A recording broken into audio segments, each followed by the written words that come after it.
Capítulo 1. Donde el cielo sangra. El viento soplaba con un silbido seco, como cuchillo viejo en la garganta del desierto. Allá, donde el cielo se tiñe de rojo cada tarde, nació una historia que no pidió permiso. Una historia hecha de cicatrices, de silencios rotos, y de un amor que quemó más que el sol sobre la piedra caliente. El pueblo se llamaba Santa Esperanza, pero desde hacía años nadie creía ya en santos ni en esperanza. Era un rincón polvoriento al norte de México, donde los caballos aún dejaban huella profunda en la tierra seca, y los nombres pesaban más que las balas. Ella se llamaba María del Sol, una mujer blanca, de ojos claros como el cielo antes de la tormenta. Había llegado joven, traída desde el otro lado del río por un marido duro, de esos hombres que no sabían amar sin herir. Tenía la piel tersa, el corazón deshecho, y la mirada de quien esperaba algo que nunca llegó. Él se llamaba Kumae, que en lengua apache significaba el que escucha al trueno. Era un guerrero. Alto, de rostro como esculpido por la tierra misma. Nadie sabía de dónde venía exactamente. Solo que una vez bajó de las montañas con la frente en alto y el pasado sellado en la boca. Decían que había peleado contra los blancos, que había perdido a su tribu, y que su alma no dormía desde entonces. Los caminos de María y Kumae se cruzaron una noche donde el cielo ardía. Fue en medio de una tormenta de arena, cuando ella escapaba del rancho donde su marido la golpeaba. Con las manos ensangrentadas, el vestido rasgado y los pies desnudos, corrió sin rumbo hasta caer. Él la encontró entre los arbustos, inconsciente, con el rostro cubierto de tierra y miedo. No la tocó. No dijo una palabra. Solo encendió un fuego, le puso agua caliente cerca y se sentó a esperar que despertara. Así comenzó todo. Pero esta historia no es solo la de ellos. Esta historia es de Isela, la hija nacida de ese encuentro imposible. Una niña con el cabello negro como el ala de un cuervo y los ojos dorados como la miel vieja. Una criatura que creció sin saber que su existencia era un pecado para unos, y un milagro para otros. Isela fue criada por su madre en un pueblo cercano, lejos de Santa Esperanza. Su madre le enseñó a leer, a coser, y a callar. Nunca le habló de su padre. Solo le decía que el cielo rojo al atardecer era señal de que los espíritus estaban inquietos, y que algunos secretos debían dormirse con la tierra. Pero Isela no era de las que dormían fácil. Tenía sueños. Sueños con caballos galopando bajo la lluvia. Sueños con un hombre de mirada profunda y voz como trueno. Sueños con sangre sobre la arena. Y aunque su madre intentaba protegerla del pasado, la sangre siempre encuentra su cauce. El día que María del Sol murió, sola, en silencio, con el nombre de Kumae temblando en los labios, Isela lo supo. Supo que había llegado el momento de volver. De caminar hacia donde el cielo se quiebra como vidrio rojo. De regresar a Santa Esperanza. A buscar al hombre que le dio la vida. A exigir respuestas. Y a descubrir que su origen no era una historia de amor, sino una guerra no terminada. El tren que la llevó de vuelta crujía como huesos viejos. Isela llevaba un sombrero que le cubría el rostro, una maleta de madera gastada, y una carta sin abrir en el bolsillo del vestido. Era la letra de su madre. La última. Santa Esperanza la recibió con los mismos ojos con los que se recibe a los fantasmas, con miedo, con murmullo, con rabia contenida. Nadie la conocía, pero todos sabían quién era. La hija de la traición, susurraban. La mestiza, decían otros. Pero nadie se atrevía a mirarla de frente. Nadie, excepto uno. Santos Aguirre, un joven mestizo que trabajaba en la herrería del pueblo. Hijo de un español alcohólico y de una mujer apache que murió en el parto. Tenía los brazos curtidos por el fuego, y los ojos oscuros de quien ha perdido más de lo que ganó. Él la vio llegar, y no apartó la vista. Porque en ella vio algo que no se ve todos los días, una mujer que había venido a prender fuego, no a encender velas. Isela caminó recta, sin saludar a nadie, hasta la vieja casa de adobe donde vivió su madre. Todo seguía igual, la puerta carcomida, el aljibe seco, el árbol sin frutos. Entró, dejó la maleta sobre la mesa y se sentó a leer la carta. Y allí, en esa hoja amarillenta con tinta corrida, su mundo cambió para siempre. Hija mía, si lees esto, es que ya no estoy. No me odies por callar. Lo hice por miedo, no por falta de amor. Tu padre fue el único hombre que me miró sin querer poseerme. Pero el mundo no nos perdonó. Kumae no huyó. Lo obligaron. Y en Santa Esperanza, hay quienes aún temen lo que tú representas. Ve con cuidado, pero no con miedo. Tu destino no es el silencio. Es la verdad. Isela cerró la carta con lágrimas secas en el rostro. Y esa noche, mientras el cielo se pintaba de rojo, juró que su corazón herido no se escondería más. Que haría arder la tierra si era necesario. Pero encontraría la verdad. aunque esa verdad tuviera la forma de un guerrero apache con el alma rota. Capítulo 2. El eco de los tambores. El amanecer llegó con un sol apagado, como si también él supiera que en Santa Esperanza algo se estaba moviendo bajo la tierra seca. Isela se levantó temprano, con la carta de su madre apretada en el puño, y los pasos firmes como quien ya no tiene a dónde huir. Lo primero que hizo fue ir al viejo mercado. Allí, entre puestos de chile seco, tortillas humeantes y mujeres con rebozo que murmuraban más de lo que vendían, buscó a una anciana de nombre Doña Matiana. Su madre la mencionaba en susurros. Decía que era la única que había estado presente la noche en que ella y Kumae se separaron para siempre.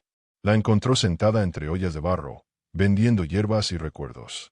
«Vengo de parte de María del Sol», dijo Isela sin rodeos. «Soy su hija». La vieja no alzó la vista.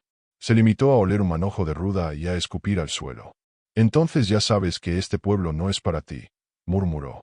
«No vine a encajar», contestó Isela. «Vine a preguntar por mi padre». La mujer la miró entonces, y sus ojos parecieron dos cuchillos viejos llenos de historia. «¿Tu padre?», susurró, como si decir su nombre fuera abrir una herida mal cerrada. «Kumae no está muerto. Pero tampoco vive entre nosotros. Se fue al otro lado del cañón. Dicen que habla con los espíritus, que la montaña lo protege, o lo castiga». Isela sintió un escalofrío. No era miedo. Era destino. ¿Por qué se fue? Doña Matiana soltó una risa amarga. Porque los hombres blancos lo estaban cazando, y los apaches ya no lo llamaban hermano. Tu padre quedó atrapado entre dos mundos que lo rechazaron. Igual que tú. Esa tarde, Isela volvió a casa y comenzó a cavar en el jardín. No buscaba flores ni raíces. Buscaba respuestas. Su madre le había dicho que allí, bajo el árbol seco, había enterrado la prueba de un amor que no debía existir. Desenterró una caja metálica oxidada por el tiempo. Dentro, había una bufanda apache, un anillo de plata con un símbolo grabado, dos lunas encontrándose, y un mechón de cabello negro trenzado con hilo rojo. Al fondo, había otra carta. Kumae me juró que volvería. Me pidió que lo esperara donde se cruzan el río y la peña, cuando el cielo se ponga rojo. Nunca llegó. Dijeron que murió. Pero yo nunca lo creí. Si alguna vez te duele no saber quién eres, ve a ese lugar. Quizás el viento todavía guarde su voz. Isela dobló la carta con las manos temblorosas. El lugar que su madre mencionaba estaba más allá del pueblo, donde nadie se atrevía a ir desde la última matanza entre soldados y apaches. Un sitio sagrado para los suyos. Y maldito para los demás. Pero a ella no la detenía ni la superstición ni el miedo. Solo el fuego en su pecho. Esa noche, mientras preparaba su mochila con agua, cuchillo y el anillo de su padre, alguien golpeó la puerta. Era Santos Aguirre. Venía con la camisa empapada de sudor, la voz rasposa y los ojos llenos de algo que no era curiosidad, era advertencia. «Dicen que andas preguntando por Kumae», le soltó. «Eso no te va a traer más que problemas». «Ya tengo suficientes», dijo ella sin moverse. «¿Qué sabes tú?» Santos bajó la voz, como si las paredes escucharan. «Mi madre fue hermana de tu padre. Yo también tengo sangre apache. Y sé que los que mandan en este pueblo, todavía quieren verlo muerto». «¿Quiénes?» Santos miró hacia el rancho grande del otro lado del valle. El rancho del trueno. Propiedad de don Roque Montellano, el mismo que tiempo atrás había hecho desaparecer a medio campamento apache para quedarse con sus tierras. Don Roque. Él fue el primero en levantar armas contra Kumae. Y todavía no ha perdonado que tu madre lo rechazara por él. Isela apretó los dientes. El pasado era más sucio de lo que imaginaba. ¿Y tú qué ganas con advertirme?, le preguntó. Santos la miró largo rato. No como quien observa, sino como quien reconoce. Porque también yo ando roto por dentro. Porque en ti veo el principio de algo que quizás valga la pena. Y porque si vas sola a ese cañón, no vas a volver. Ella guardó silencio. En otro momento, quizás habría dudado. Pero en su sangre empezaba a latir la voz de los tambores. Voces que no eran suyas, y sin embargo la llamaban por su nombre. «Entonces ven conmigo», le dijo sin parpadear. Y así, al día siguiente, mientras el sol aún bostezaba sobre el horizonte, Isela y Santos cabalgaron hacia el corazón del silencio. Hacia el cañón donde el cielo se pone rojo y los fantasmas tienen nombre. En el camino, Isela le preguntó, ¿cómo era Kumae? Santos tragó saliva. Era como el viento antes de la tormenta. Silencioso, pero imposible de ignorar. Nunca mató sin razón. Pero si lo obligabas, no dejaba testigos. ¿Y qué fue lo que pasó realmente con mi madre? Santos la miró con pesar. Se amaron, como se aman los que saben que el tiempo se les va. Con rabia, con ternura, con hambre. Y por eso la gente los odió más. Porque su amor mostraba todo lo que a otros les faltaba. Isela sintió una lágrima rebelde en la mejilla. No la limpió. Era parte de la historia. Cuando llegaron al cruce del río y la peña, la luz del atardecer tiñó el paisaje de un rojo violento. Y el viento cambió de tono. Ya no era solo viento. Era eco. Era llamado. Era un tambor lejano, como si desde el fondo del cañón alguien hubiera empezado a golpear el alma del mundo. Santos puso la mano sobre su cuchillo. Isela, en cambio, cerró los ojos y susurró: «Padre». Entonces, algo crujió entre los arbustos. Una sombra alta, silenciosa, salió del otro lado del río. Y aunque no dijo una palabra, Isela supo. El hombre del trueno había regresado. Capítulo 3. El hombre que volvió del silencio. El aire se detuvo. No el viento, el aire mismo. Como si el mundo hubiera contenido el aliento para no interrumpir aquel momento. La sombra al otro lado del río no era una ilusión. Era real. Era alta, firme, vestida con piel curtida y mirada de montaña. Tenía el rostro envejecido por el sol, los ojos profundos como pozos secos, y el alma, herida por dentro, aún sangrando recuerdos. Isela no se movió. Santos, en cambio, sí. Dio un paso al frente, con la mano aún cerca del cuchillo, aunque no por amenaza, sino por costumbre. ¿Eres tú?, preguntó con voz ronca. El hombre no respondió de inmediato. Observó. Respiró. Y luego, con un susurro que parecía arrastrar siglos, dijo: «Santos Aguirre, hijo de Luma». Santos asintió, tragando duro. Era su nombre apache el que aquel hombre acababa de pronunciar. Uno que casi nadie conocía. «Soy yo», dijo Santos. Luego el hombre miró a Isela. La miró como si fuera un eco que no esperaba volver a escuchar jamás. Como si el alma se le quebrara en pedazos invisibles. «¿Cómo te llamas?», preguntó él, sin acercarse. Isela no contestó de inmediato. Porque su corazón golpeaba con fuerza, y en sus venas algo antiguo, más antiguo que ella, parecía despertar. «Me llamo Isela, hija de María del Sol». Silencio. Silencio como el que antecede a las tormentas. Como el que queda después de las batallas perdidas. Kumae bajó la mirada. Cerró los ojos. Y murmuró apenas: «Entonces, no morí en vano». La reunión fue en una cueva, al fondo del cañón. Un santuario apache, protegido por el olvido, donde solo unos pocos sabían entrar. Kumae había vivido allí los últimos 20 años. Solo, alejado del mundo, con la tierra como cama y el fuego como compañía. «La última vez que vi a tu madre», dijo mientras alimentaba el fuego con ramas secas, «ella lloraba. Lloraba por ti, aún en su vientre. Y me pidió que huyera, que no dejara que el odio de los hombres nos destruyera». «¿Y lo hiciste?», preguntó Isela con la voz temblorosa. Kumae asintió. «Huí. Pero no del miedo. Huí para que tú pudieras nacer. Porque yo ya estaba marcado.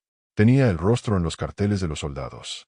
Sabía que si me quedaba, te mataban a ti, o a ella». Isela se quedó en silencio, tragando lágrimas viejas. Toda su vida había sentido el vacío de un padre ausente.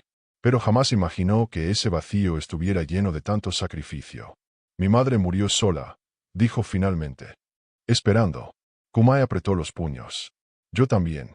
Cada luna, encendía una fogata en esta peña, esperando ver su figura llegar. Pero sabía que no podía regresar. No sin traer la guerra. Pues ahora la guerra viene de vuelta», interrumpió Santos. «Don Roque Montellano sabe que Isela está aquí. Ya mandó hombres a buscarla. Dice que ella es la vergüenza del pueblo. Que trae sangre de rebelión». Kumae se levantó. No necesitaba más palabras. Los ojos le ardían como la madera seca al prenderse. «Si Don Roque quiere venganza, la tendrá. Pero esta vez, no será mi sangre la que riegue su tierra». Al amanecer, los tres salieron de la cueva. Kumae montó un caballo viejo, pero firme. Llevaba su arco cruzado al pecho, y un amuleto de plumas colgado al cuello. «¿A dónde vamos?», preguntó Isela. «¿A dónde comenzó todo?», dijo él. «Al rancho del trueno. Es hora de que el rayo caiga donde debe». Isela sintió un escalofrío. No por el peligro, sino por la fuerza que crecía dentro de ella. La niña que fue se había ido. En su lugar, ahora cabalgaba una mujer con los huesos llenos de historia. Cuando llegaron al pueblo, el silencio era más denso que nunca. Las puertas cerradas. Las miradas escondidas tras las cortinas. Como si todos supieran que esa mañana, el polvo iba a teñirse de rojo. Don Roque los esperaba frente al rancho, rodeado de hombres armados. Vestía su traje blanco habitual, sombrero ancho, y un puro encendido que mordía como serpiente venenosa. Vaya, vaya, dijo al verlos llegar. El apache traidor, el herrero bastardo, y la hija de la vergüenza. Bonita procesión traen. Isela bajó del caballo antes que nadie. Tú mataste a mi madre, escupió. Don Roque rió.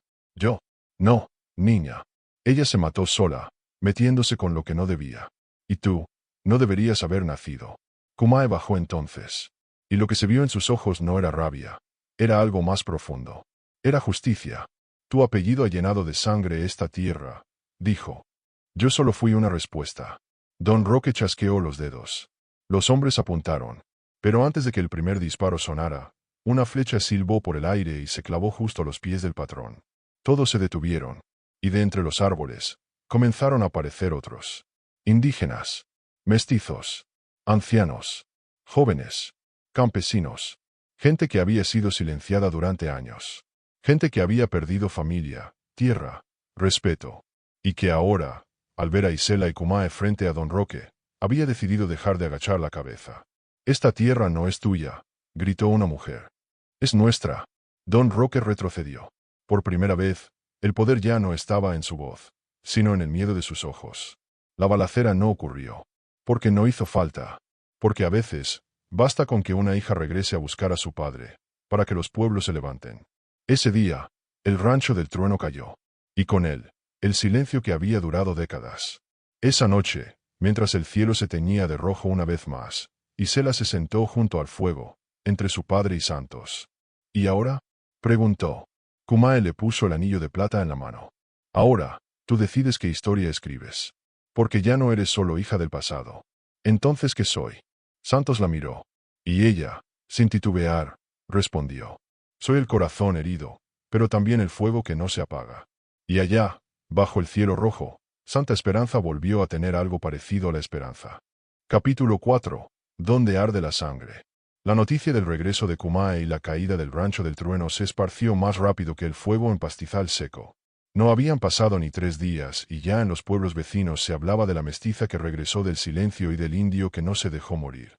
En las cantinas, entre copas y corridos inventados al momento, decían que la hija del apache tenía los ojos de su padre y el temple de su madre, que había mirado de frente al patrón más temido del norte, y lo había desarmado sin disparar una sola bala. Pero la historia apenas comenzaba, porque mientras el pueblo celebraba en secreto, más arriba, en las montañas de poder, en las oficinas de los militares, en los papeles de los hombres importantes, el nombre de Kumae volvió a escribirse con tinta roja. Y esta vez, no iban a perdonarle el resurgir. Isela lo notó primero. Una tarde, al volver del río con Santos, vio huellas frescas cerca de la casa donde dormían. No eran del pueblo. Eran huellas limpias, militares, con botas de suela marcada. Y habían rodeado el lugar como quien mide la distancia antes de disparar. Nos están oliendo, dijo Santos mientras tocaba la tierra. Vienen por ti, o por él. Kumae no pareció sorprendido. Siempre vuelven, dijo. Porque no soportan que algo que creían enterrado aún respire. Entonces hay que huir, insistió Isela. Pero el viejo guerrero negó con la cabeza.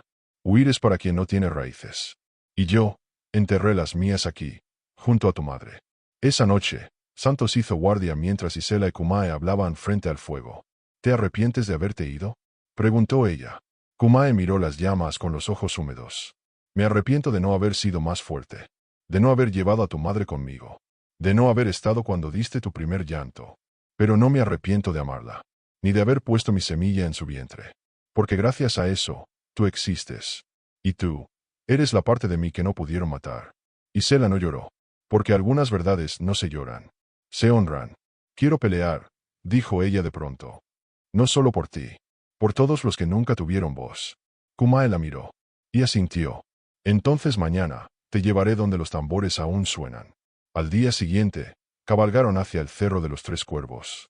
Un lugar sagrado, donde los descendientes de los apaches, los que sobrevivieron, hacían sus reuniones en la sombra.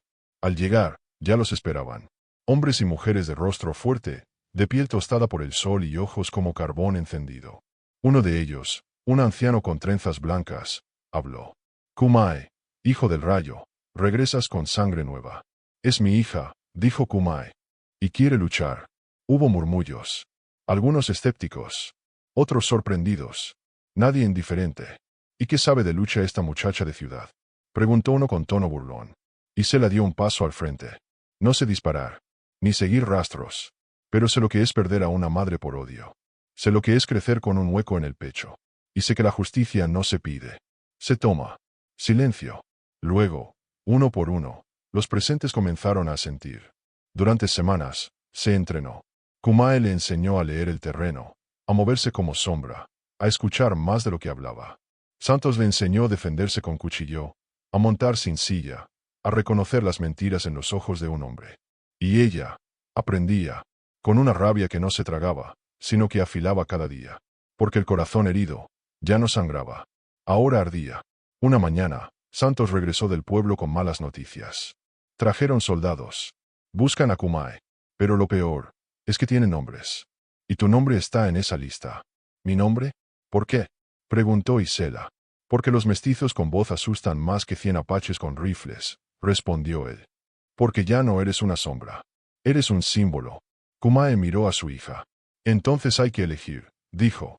O volvemos al silencio, o hacemos que tiemble la tierra. Esa noche, frente al fuego, Isela hizo un juramento.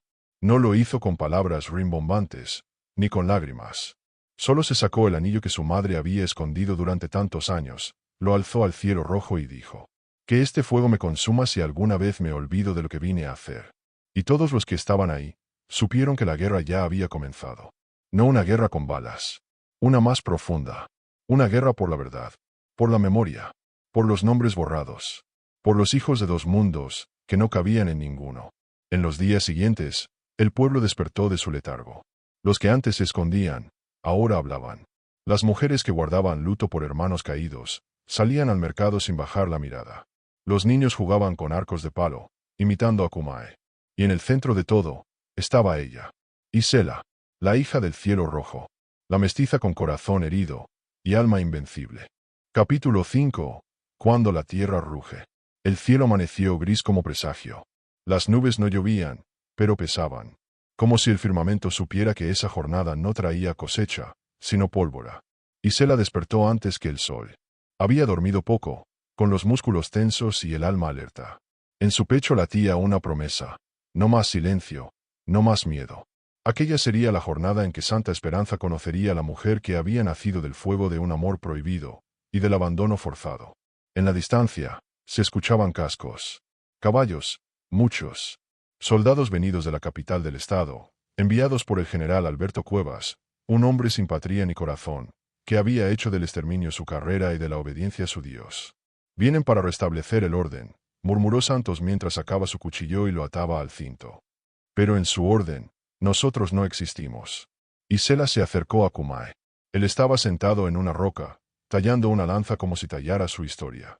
Su rostro era piedra, pero sus ojos ardían. ¿Estás listo?, le preguntó ella. Él no respondió.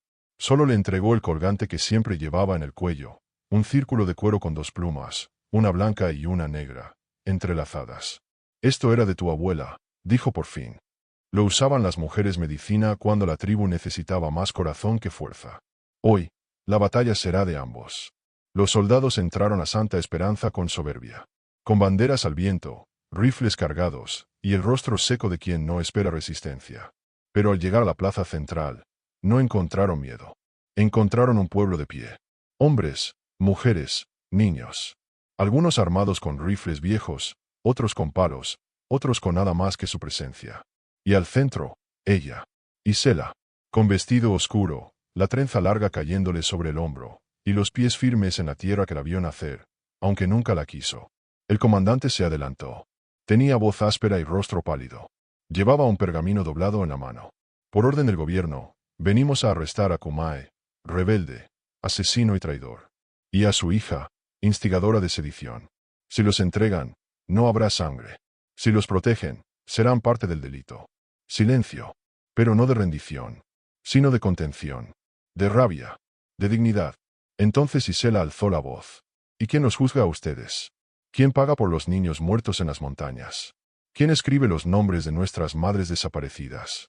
¿Quién condena a los que robaron nuestra tierra, nuestros nombres, nuestra historia? El comandante dio un paso al frente. Esto es insurrección, escupió. Esto es justicia, respondió Isela.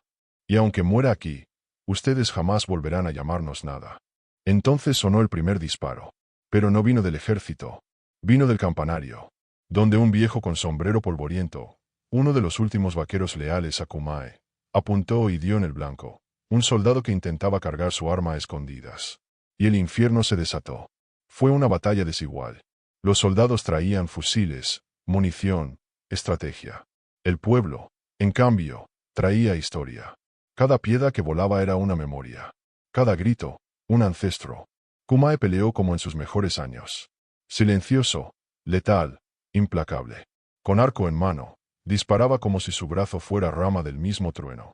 Santos luchaba a codo con él. Y cuando una bala rozó su hombro, gritó no de dolor, sino de rabia contenida desde que era niño. Isela, por su parte, no disparaba, pero curaba. Atendía heridos. Daba órdenes. Sostenía las manos de los que caían. Era fuego y agua. Era tierra fértil en medio del campo quemado. Pero la batalla cobraba su precio. Cuando el humo comenzó a cubrir la plaza, y los cuerpos yacían entre los adoquines, un grito heló la sangre de todos. Isela, gritó Santos. Cuidado. Un soldado había logrado rodear el frente. Apuntaba a ella desde un callejón. Kumae lo vio. Y sin pensar, corrió. El disparo sonó seco. Un eco brutal que reventó el silencio por un instante.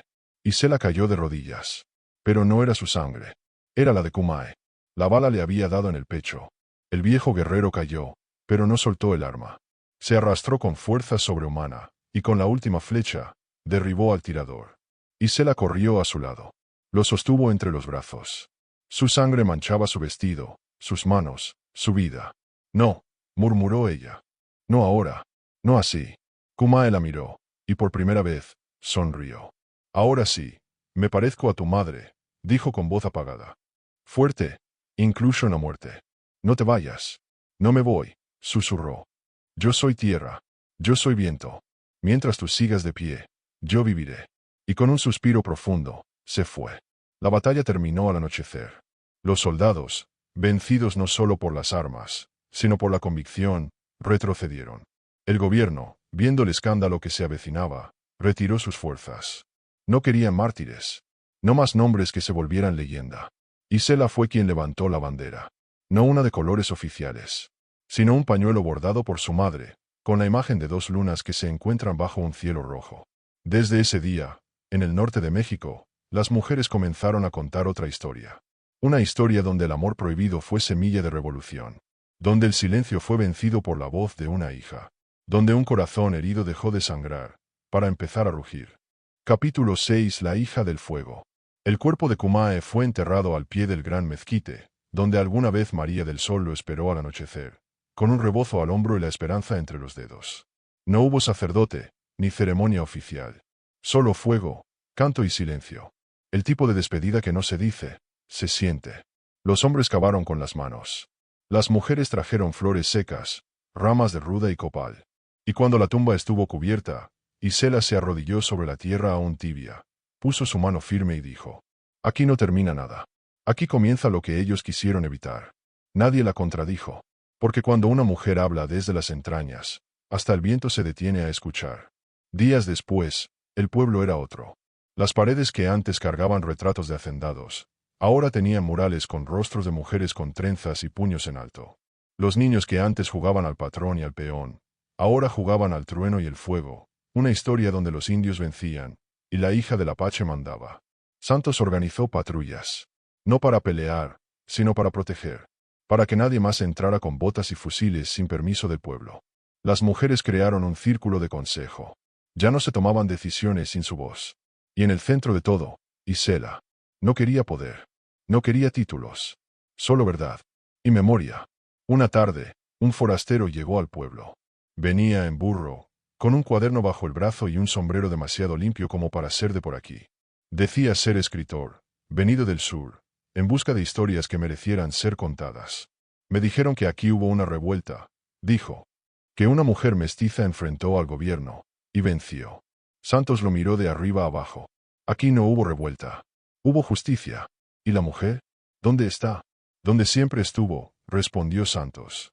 En el corazón de esta tierra. El hombre sonrió, anotó algo, y se marchó.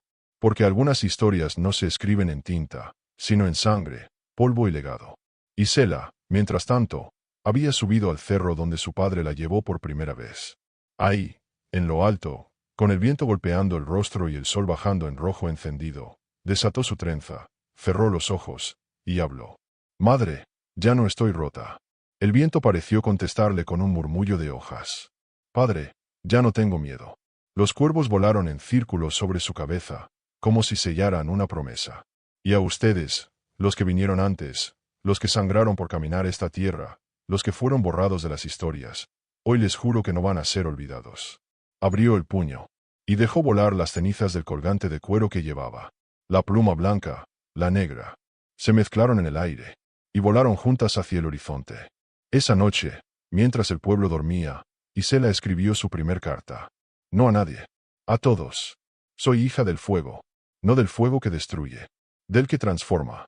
Soy sangre mezclada, raíz dividida, historia negada. Pero también soy puente. Soy voz. Soy tierra fértil después del incendio. Y a quien lea esto, sea hoy o dentro de 100 años, le digo. No dejes que te digan quién eres. Descúbrelo. Ármate con la verdad. Y cuando llegue el momento de hablar, que tu voz no tiemble. Porque hay historias que solo pueden ser contadas. Por quienes nacieron para romper el silencio. En Santa Esperanza, ya no florecían rosas. Florecían mujeres. Niñas con mirada firme. Hombres con el alma herida, pero el paso ligero. El pueblo no era perfecto, pero ya no tenía miedo. Y cada vez que el cielo se teñía de rojo, la gente salía al porche, alzó la vista, y recordaba que hubo un día en que una mujer volvió a su origen, y convirtió su corazón herido en llama que guió a todos. Capítulo 7. La sangre no olvida. Pasaron los meses. El calor seguía seco, el polvo seguía cubriendo las botas, y las noches aún traían el eco lejano de coyotes y guitarras viejas. Pero algo había cambiado en Santa Esperanza. Era sutil, como el temblor antes del trueno, pero real. La tierra ya no temblaba de miedo, sino de memoria. Isela se había convertido en faro, aunque ella nunca lo pidió. No era autoridad formal, no tenía cargos, ni usaba uniforme. Pero si alguien en el pueblo tenía que tomar una decisión difícil, se le buscaba. Si una mujer sufría violencia, se le tocaba la puerta. Si un joven se perdía en el alcohol o en la rabia, era a ella a quien se enviaba a hablarle. Y ella escuchaba, con la misma paciencia con la que su madre había abordado durante años en silencio. Con la misma fuerza con la que su padre había resistido años en la sombra. Porque cuando uno viene de fuego, no le asustan las brasas. Pero los fantasmas no desaparecen cuando se les nombra. A veces, solo cambian de rostro. Una madrugada, Santos llegó con el rostro gris y la mirada afilada. Vinieron de noche. Dejaron un papel en la iglesia. Isela lo leyó. Solo decía, la sangre se paga con sangre. No tenía firma, pero ella reconocía el estilo. Era de los Montellano, los hijos de Don Roque. No todos habían muerto ni huido. Uno, el menor, había jurado venganza en la tumba de su padre. Se llamaba Joaquín Montellano, y era más frío que su viejo. No buscaba imponer respeto, buscaba derramar miedo. Isela apretó el papel. No vamos a retroceder, dijo. Santos no la contradijo, pero en sus ojos había preocupación. Ya no pelean por tierra, ni por poder. Ahora, pelean por odio. Entonces que vengan, respondió ella. Aquí no hay nadie que se esconda. Esa tarde, desapareció una niña. Tenía 12 años. Se llamaba Luz Helena, hija de una viuda que limpiaba casas. Había ido a buscar agua al pozo, y no volvió. El pueblo se movilizó. Hombres, mujeres, perros. Gritaron su nombre por las quebradas, buscaron en cada corral, cada acequia, cada campo seco. Al día siguiente, la encontraron, amarrada a un árbol, con una flor roja en la boca y una nota clavada en el pecho. Una por una. El pueblo lloró, pero no de impotencia, sino de furia. Fue Isela quien sostuvo a la madre, quien organizó el entierro, quien quemó la nota y juró en voz alta. Que arda el mundo antes de que otra niña muera por el apellido de un hombre. Se formó una guardia. Voluntarios de Santa Esperanza, del pueblo vecino, y hasta de comunidades más lejanas donde se oía hablar de la hija del Apache que no temía al fuego. Santos la lideraba, pero Isela la encendía. No vamos a matar, decía. Vamos a proteger. Vamos a demostrar que el coraje no necesita sangre para imponerse. Y así, noche tras noche, el pueblo dejó de dormir.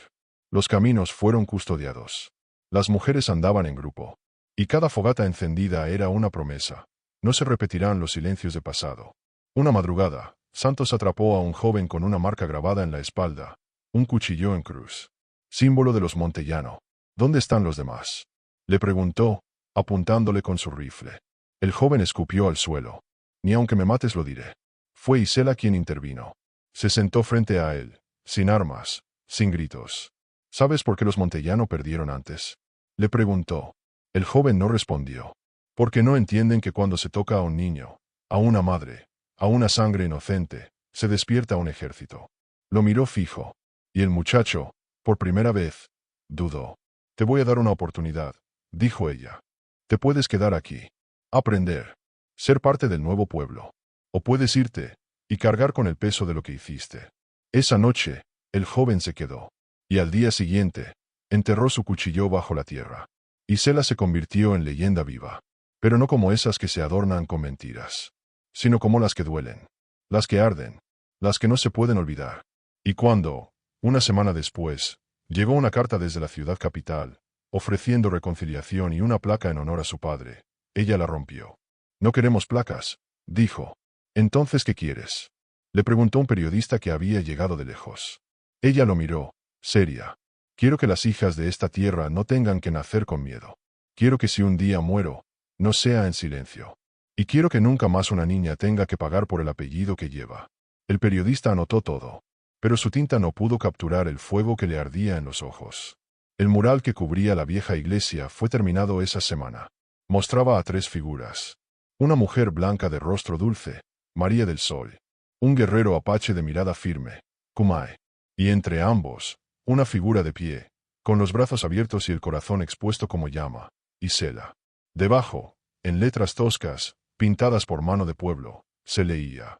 Aquí empezó el fuego que no se apaga. Capítulo 8. La justicia tiene nombre. La lluvia cayó esa noche como hacía años no caía. Fuerte, gruesa, con olor a tierra que despierta y heridas que supuran. El techo de la iglesia goteaba. El lodo cubría los caminos. Y sin embargo, nadie durmió. Porque esa noche, regresó el hijo del patrón. Joaquín Montellano. No llegó solo. Traía a 20 hombres armados, rostros cubiertos, caballos oscuros. No venía por diálogo, ni por perdón. Venía por revancha. Y lo hizo saber desde que pisó la plaza. Isela, gritó, con voz que reventaba el eco de los tejados. Sal o quemamos este maldito pueblo. Sal, hija de indio, o verás correr sangre como río. El pueblo contuvo el aliento. Desde las ventanas, desde las puertas entreabiertas, desde el alma. Nadie hablaba. Todos sabían que esa era la noche. La definitiva. La del juicio. Isela salió. No llevaba armas. Solo el vestido oscuro que su madre usaba los domingos, trenza apretada, y la medalla de 2 lunas en el cuello. Santos intentó detenerla. No tienes que ir sola, dijo. No voy sola, respondió ella. Llevo a todos los que han caído. A mi madre. A mi padre. A Luz Helena. A cada nombre que este hombre quiso borrar. Caminó hasta el centro de la plaza. La lluvia empapaba su rostro, pero no su mirada. Aquí estoy, Joaquín, gritó. ¿Qué quieres? ¿Venganza? ¿Mi sangre? ¿El miedo que tu padre no pudo sembrar? Joaquín desmontó. Avanzó hasta quedar a pocos pasos. Quiero lo que me arrebataron, escupió. Esta tierra era de mi padre. Este pueblo me pertenece. Y tú no eres nadie. Isela se plantó firme. Yo soy la hija del fuego que tu padre encendió y no supo apagar. Soy el eco de los gritos que él calló. Soy el rostro de la tierra que ya no se agacha. El hombre se rió. Palabras bonitas para morir de rodillas. Pero no lo vio venir. No vio a Santos salir de la sombra con el rifle en la mano. No vio a las mujeres que rodearon la plaza, cuchillo en mano, mirada fija. No vio que ya no era un pueblo, era un volcán. Y él, un fósforo inútil. Ya no mandas aquí, dijo una anciana. Ya no asustas, dijo un joven. Ya no vuelves, dijo el pueblo. Joaquín fue desarmado. No asesinado. No linchado. Fue juzgado. Allí mismo, bajo la lluvia. Se le leyeron los crímenes. Las tierras robadas. Las amenazas. El asesinato de Luz Helena. Isela no pidió muerte. Pidió memoria. No necesitamos otro muerto, dijo. Necesitamos que la historia no se repita. Lo expulsaron del pueblo. A pie. sin armas, sin escolta, y con una advertencia. Donde el cielo se pinta de rojo, no vuelvas a poner un pie. La lluvia cesó, el cielo aclaró, y en la plaza, la gente lloró. No de tristeza, de alivio, de liberación, de algo parecido a paz. Esa noche, Isela se sentó en el porche de la casa vieja donde su madre bordaba al atardecer. Santos se sentó a su lado. ¿Y ahora qué?, preguntó. Ella lo miró, cansada, pero con una luz nueva. Ahora, sembramos. ¿Y si vuelven? Que vuelvan. Pero esta vez, no van a encontrar silencio. Santos le tomó la mano. Nunca conocí a nadie como tú. Ella sonrió. No soy especial. Solo soy hija de 2 personas que no supieron rendirse. Y ahora, soy de todos. La mañana siguiente, los niños pintaron con tizas en la plaza. Isela, fuego que no quema, pero enseña. Y una nueva era comenzó. No sin heridas, no sin cicatrices, pero con verdad. Y la verdad, como el fuego, purifica. Capítulo 9. ¿Dónde empieza la leyenda? El sol salió lento sobre Santa Esperanza, como si también él necesitara respirar hondo después de tanta historia cargada en los hombros. La tierra olía a limpio. La plaza, aún manchada de lodo, parecía otra. Y la gente, caminaba distinta. No porque el miedo se hubiera ido, sino porque ya sabían cómo enfrentarlo. Isela despertó con el canto de los gallos y el aroma a café que Santos preparaba desde temprano. Desde hacía semanas, él dormía en la silla frente a su puerta. No hablaban de amor, ni de futuro. Pero la mirada entre ambos decía más que cualquier promesa. Esa mañana, sin que nadie lo planeara, el pueblo entero se reunió frente a la iglesia. Hombres, mujeres, ancianos, niños. Llevaban flores, veladoras, y una manta escrita a mano con carbón. A los que hablaron cuando otros callaron. Y allí, con el silencio como altar, comenzaron a leer los nombres. María del Sol, Cumae, Luz Helena, Don Tadeo, el vaquero que disparó desde el campanario. Doña Rosa, que escondió a los niños cuando llegaron los soldados. Elías, el joven mestizo que trajo agua cuando los pozos estaban vigilados. Carmen, la partera que curó con hierbas cuando no había médico. Y así siguieron, uno por uno. Porque cada nombre, por pequeño que pareciera, era un ladrillo en la historia nueva que estaban construyendo. Esa noche, Isela fue a la tumba de su padre. Llevaba consigo algo envuelto en manta de lana. Se arrodilló en la tierra ya firme y habló en voz baja. «Padre, te traje algo». Desenvolvió el objeto. Era un cuaderno, hecho a mano, con hojas cosidas y portada de cuero. «Aquí está tu historia. La mía, la de mamá, la del pueblo». Colocó el cuaderno sobre la tierra y lo cubrió con piedras, como lo hacían los antiguos. Nadie va a borrar esto. Aunque el viento se lleve las palabras, ya viven en nosotros. Al volver al pueblo, encontró a Santos esperándola. «Van a venir más forasteros», dijo él.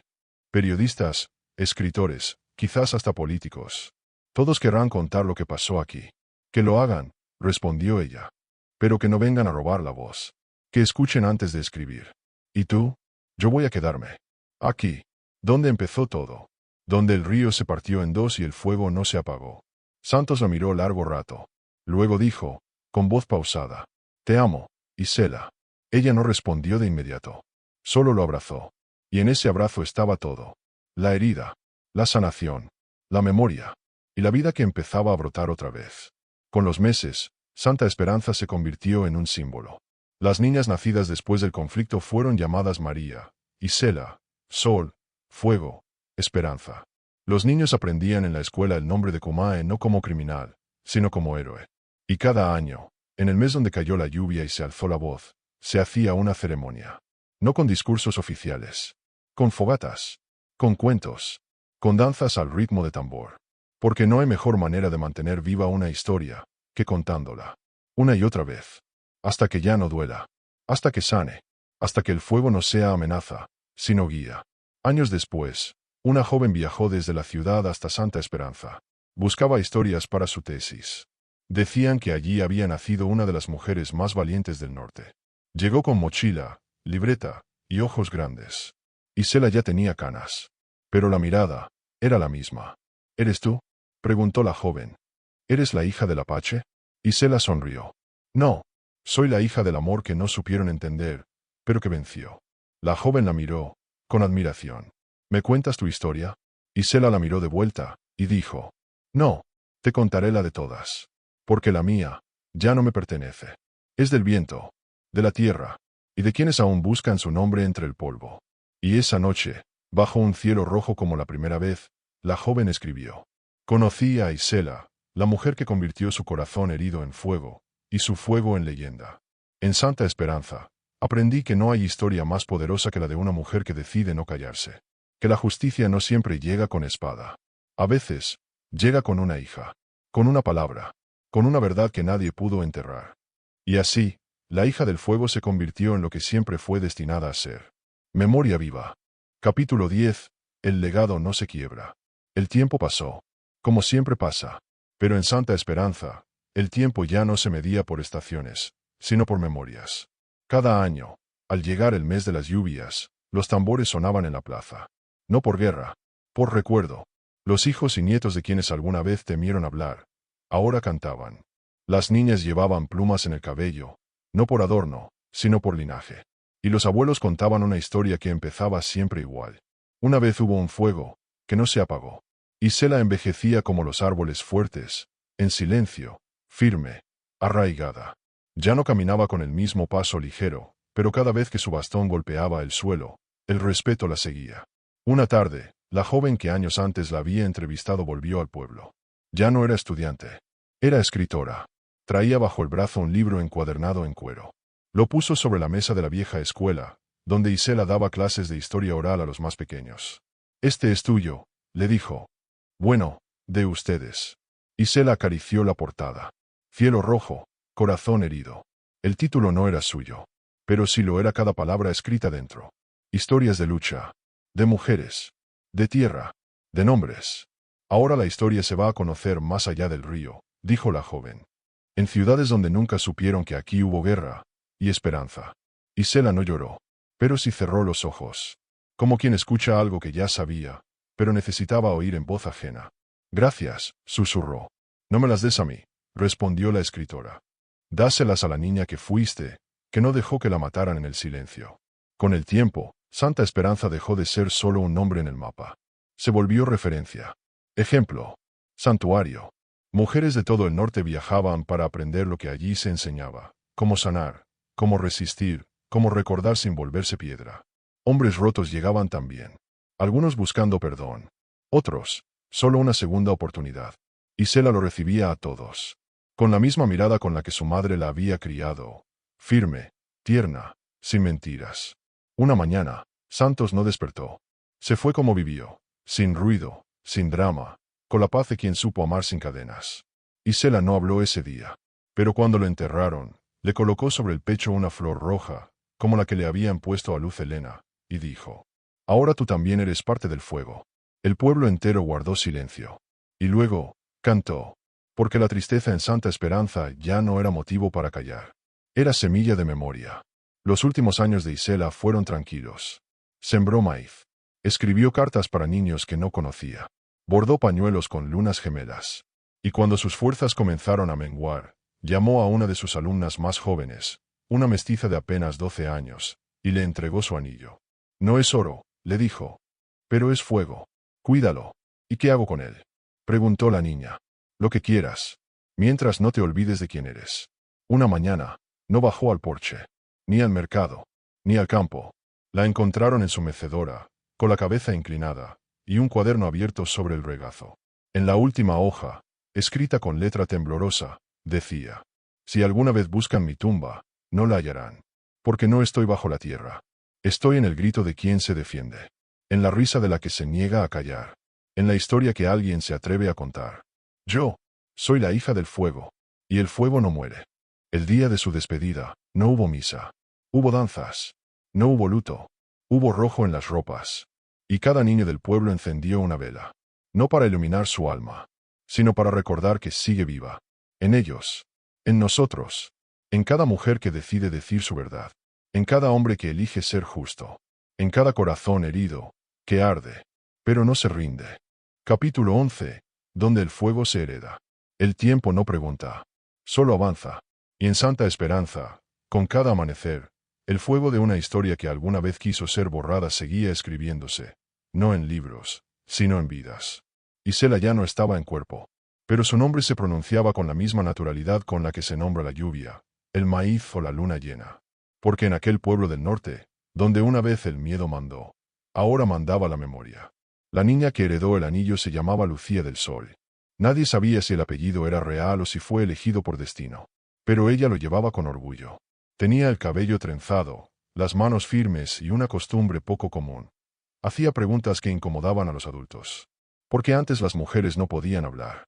¿Por qué mi abuela nunca dijo que era mestiza? ¿Por qué si esta tierra fue de indios? Los mapas la pintan con nombres de generales. Las maestras la miraban con nervios. Algunos la llamaban insolente. Otros la llamaban Isela, pero en chiquito.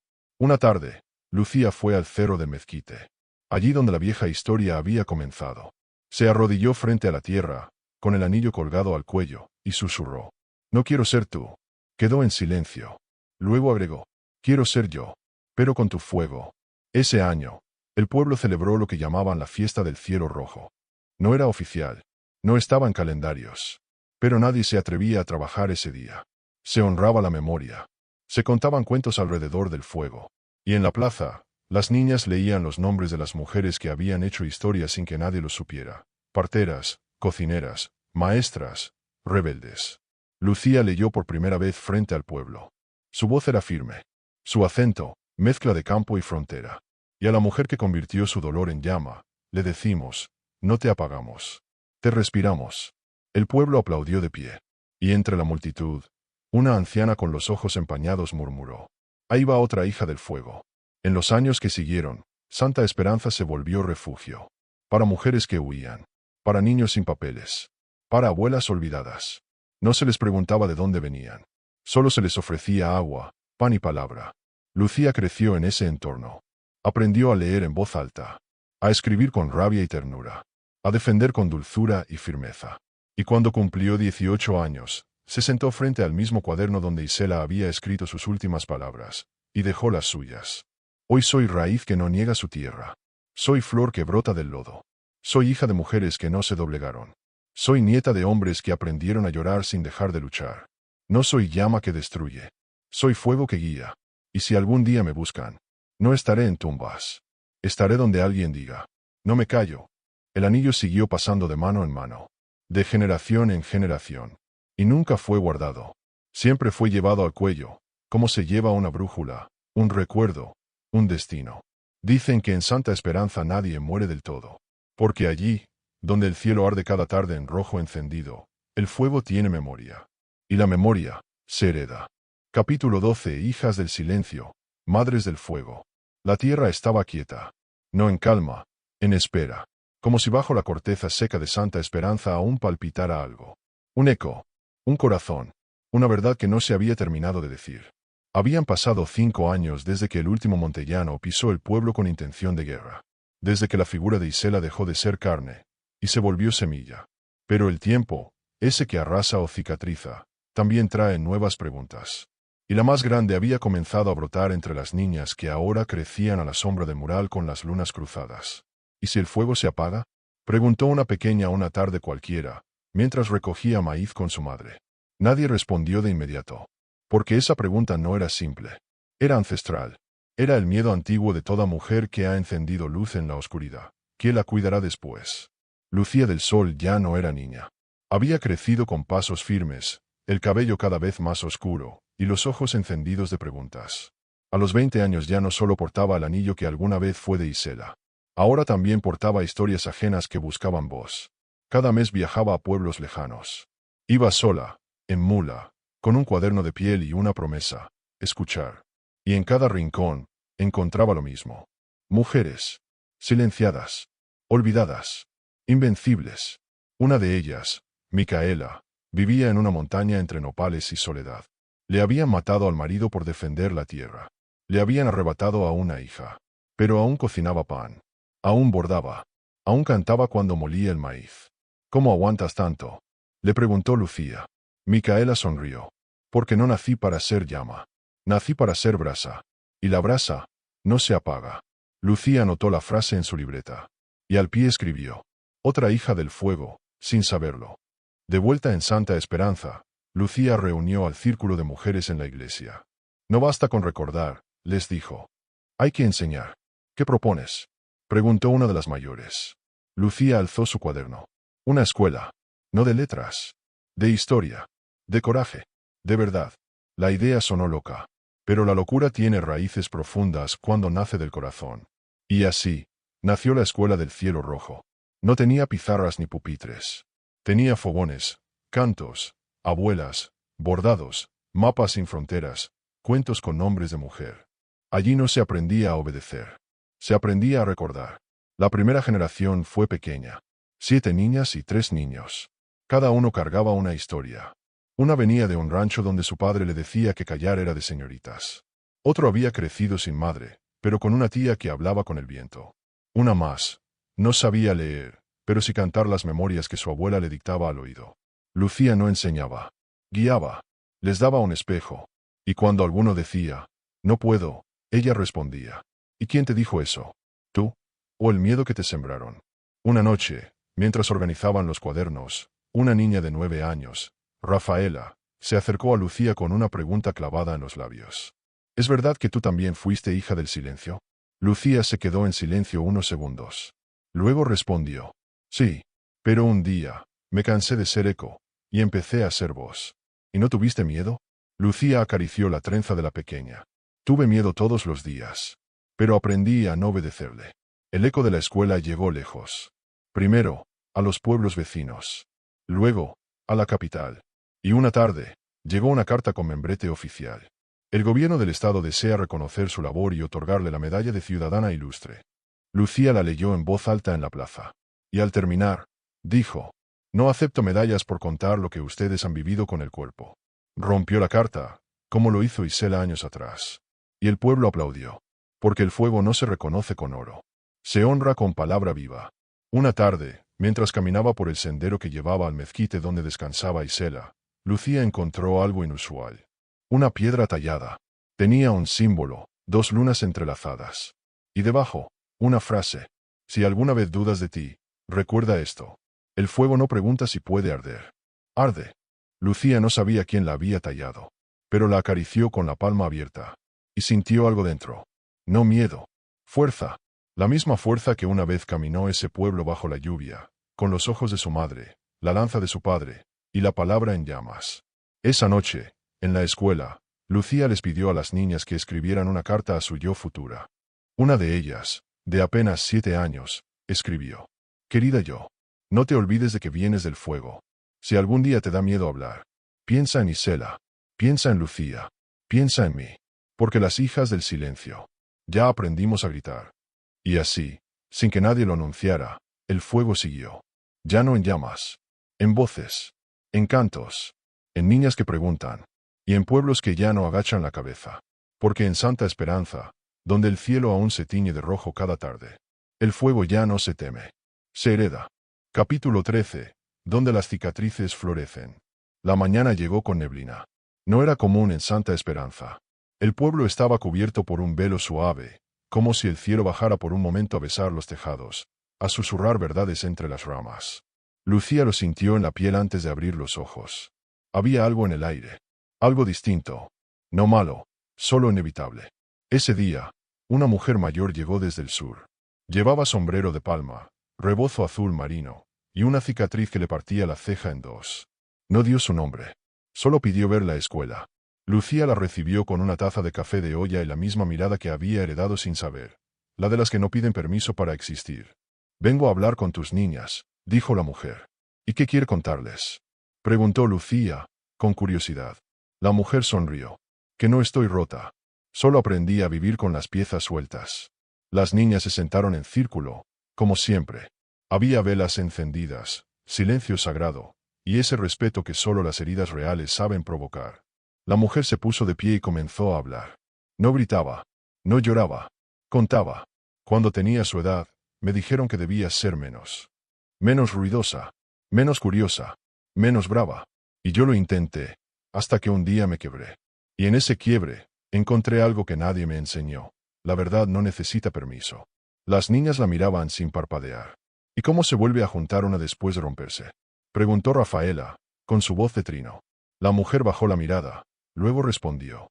No se junta igual. Nunca. Pero a veces, eso es lo más bello.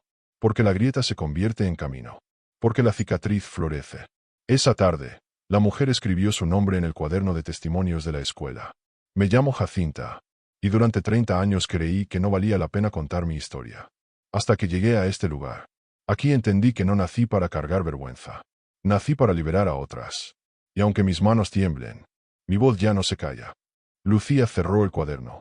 Y supo que la historia de Santa Esperanza ya no era una sola voz. Era coro. Al anochecer, el pueblo encendió fogatas. No por ritual, por costumbre.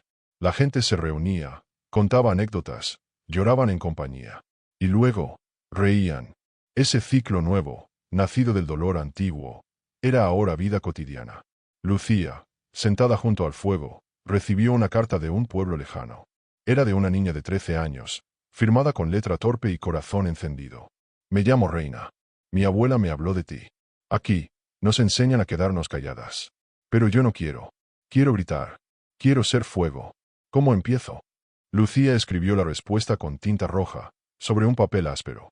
Empieza por ti. Por mirarte sin juicio. Por recordar a las que vinieron antes. Y por hablar, aunque tiemble la voz. Ser fuego no es quemar. Es encender. Y tú, Reina, ya estás ardiendo. Esa noche, una estrella fugaz cruzó el cielo sobre Santa Esperanza. Y muchos la vieron. Algunos pidieron deseos. Otros callaron.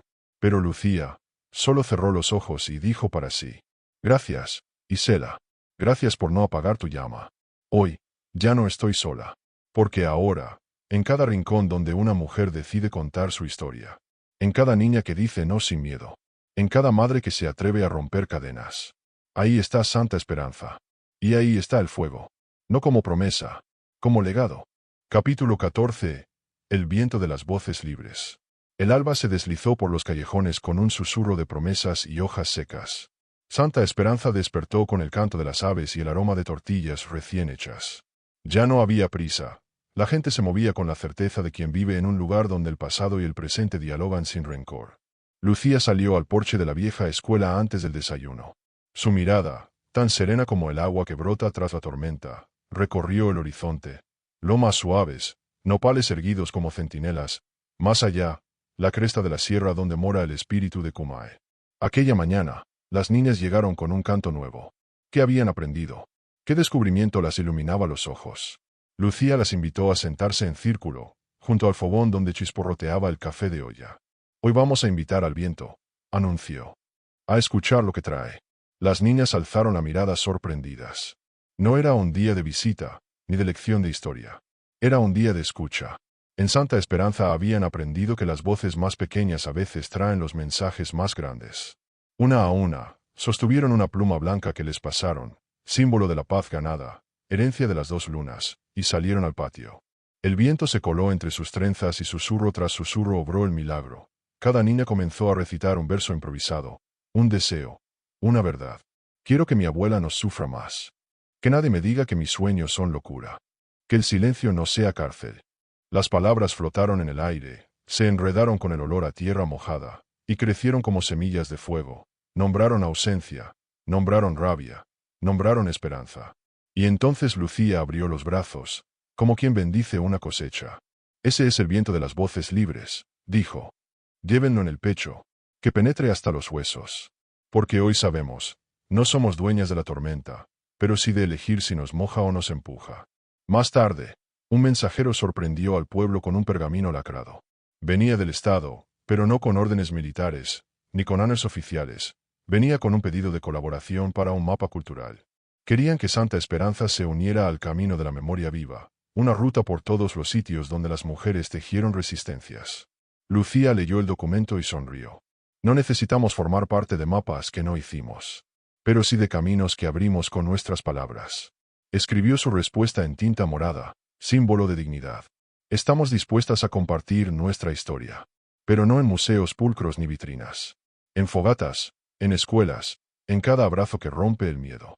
El único mapa que reconocemos es el que dibuja la voz de la gente. El mensajero partió con ese texto, para que llegara a quienes entendieran que la memoria no se exhibe, se vive. Al anochecer, se celebró una nueva ceremonia en la plaza. No era una festividad antigua, era una creación contemporánea, nacida de la necesidad de refrendar la alianza entre generaciones. Se llamaba el baile de las lunas, e invitaba a cada familia a llevar un farolillo pintado con dos lunas entrelazadas. La música brotó de guitarras, flautas y tambores. El aire se llenó de risas y pasos de baile improvisados. Niños y ancianos se entrelazaron en una rueda que giraba en sentido contrario al reloj, como queriendo retroceder el tiempo y comprobar cuánto habían avanzado juntas. Lucía, en el centro, sostuvo su farolillo en alto. La luz trémula de la vela se reflejó en sus ojos, que eran el faro de todas esas vidas. Alzó la voz y recitó un verso breve, que resonó firme. Somos viento, somos fuego, somos noria y semilla, hijas de esta tierra que aprendió a no arrodilla. El canto se repitió, y cada mujer tomó la estrofa como propio himno. Esa noche, al retirarse, Lucía caminó sola hasta el cerro del mezquite. Llevaba consigo las cenizas del antiguo colgante de cuero, que había recogido en el aniversario de la última lluvia roja. Las vertió a los pies del gran árbol, y en voz baja, habló al silencio. Hoy no vengo a pedirte fuerza. Vengo a agradecerlo, porque el fuego vive en quienes ignoraron el miedo. Y el viento de sus voces nos hizo libres. Regresó al pueblo bajo una bóveda de estrellas que parecían parpadear en aprobación. Antes de cerrar este día, Lucía escribió en su cuaderno. Hoy el viento llevó nuestro canto más lejos. Y la memoria sopló por encima de montañas y muros. Dentro de nosotros guardamos un fuego inextinguible, y en nuestros labios, la verdad de que nadie podrá arrojarnos de nuestra propia historia. Y con esa certeza, se durmió, sabiendo que el mañana traería nuevas voces, nuevas cicatrices florecientes y nuevos vientos por invitar. Capítulo 15. La herencia de los secos.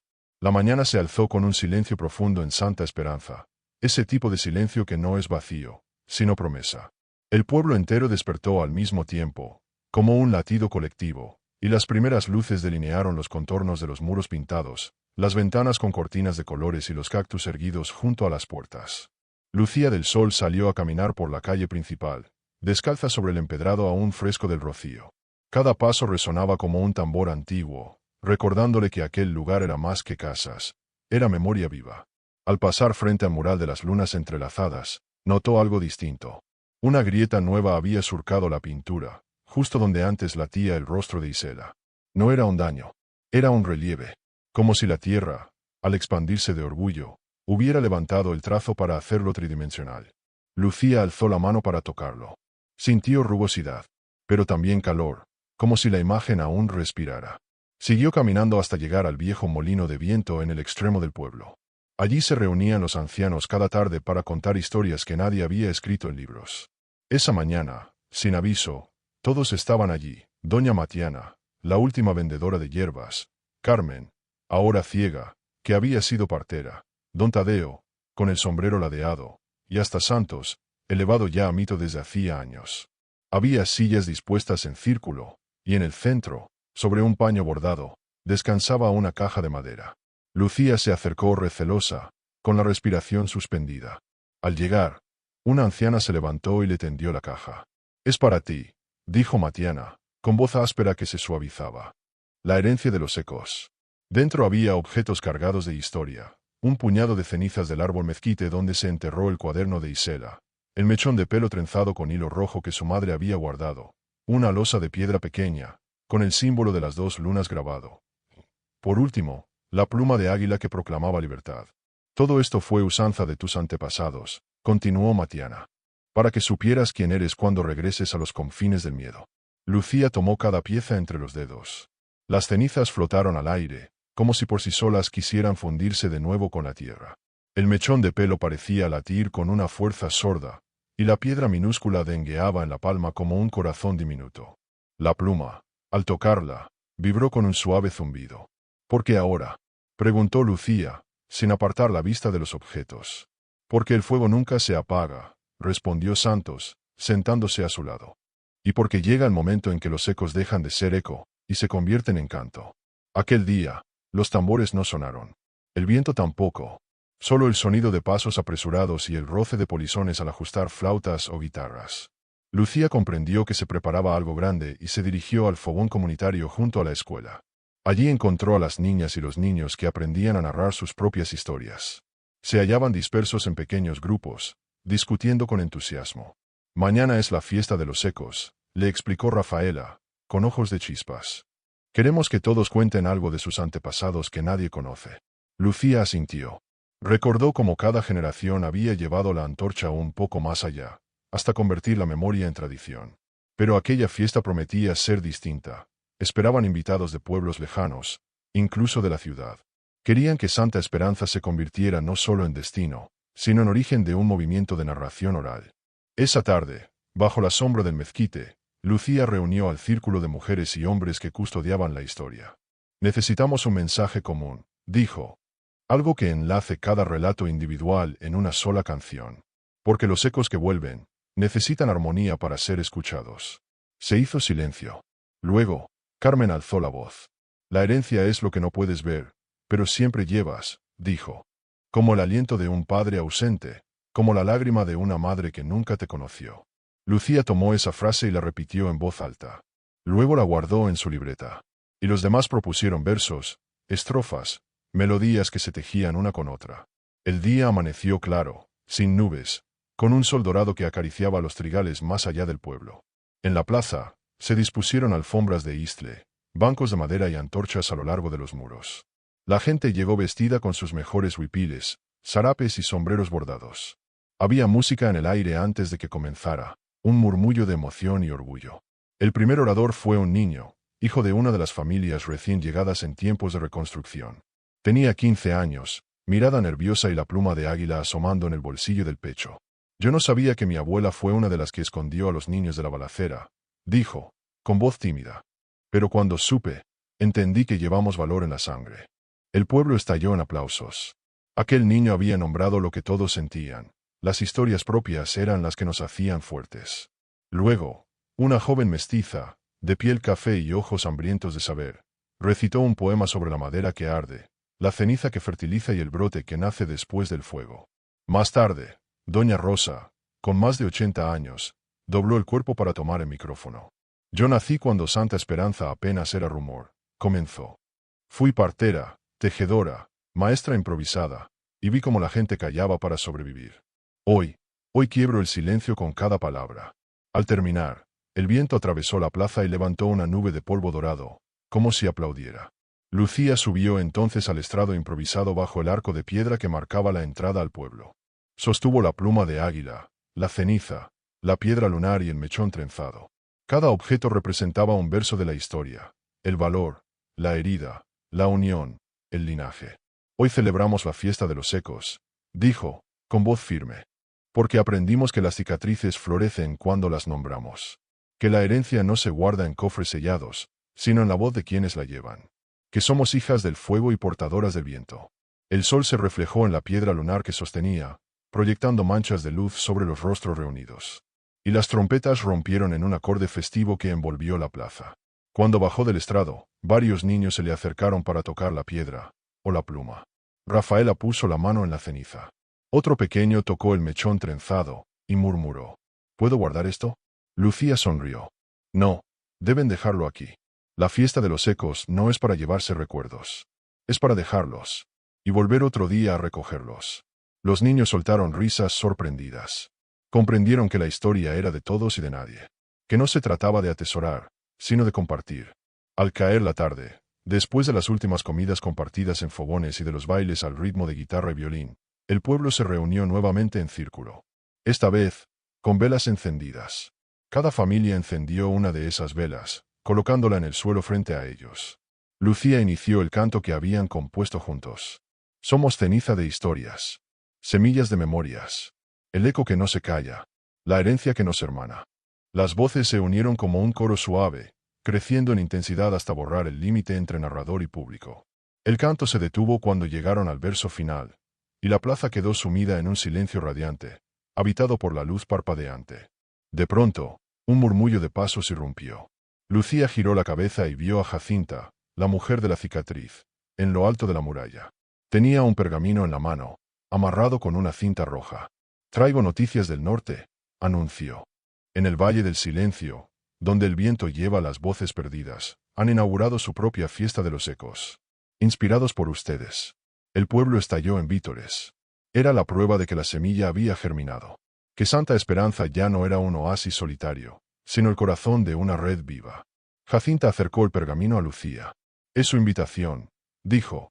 Dicen, vengan a enseñarnos cómo encender el fuego de la palabra. Lucía lo desdobló. Leyó las líneas escritas con tinta azul. A Lucía del Sol y al pueblo de Santa Esperanza. Somos eco de su fuego. Les invitamos a sembrar su escuela en nuestras tierras. Con gratitud y esperanza. Valle del Silencio. Las velas parpadearon con un zumbido. Lucía alzó la vista. Encontró los ojos de cada habitante. Brillaban con orgullo, amor y determinación. Iremos, dijo. Pero primero, celebremos que la herencia de los ecos es infinita. Esa noche, bajo un manto de estrellas profundas, Lucía escribió en su diario. Hoy la historia se hizo puente entre pueblos. Santa Esperanza dejó de ser refugio para convertirse en faro. Y entendí que la herencia no es carga ni peso. Es viento que nos empuja, fuego que nos une. Por eso mañana partiremos con las manos vacías y el corazón colmado de voces. Cerró el cuaderno. Miró la pluma de águila que aún descansaba en su regazo. La acarició como a un viejo amigo. Y se durmió, escuchando el eco lejano de los tambores que, a su manera, nunca dejaron de sonar. Capítulo 16. El canto de los ríos desperdigados. La alborada estalló sin avisar, tiñendo de sal y oro las montañas distantes. Santa Esperanza despertó una vez más bajo el mismo techo de historia, pero con el pulso renovado de quien va a escribir un nuevo verso en el relato.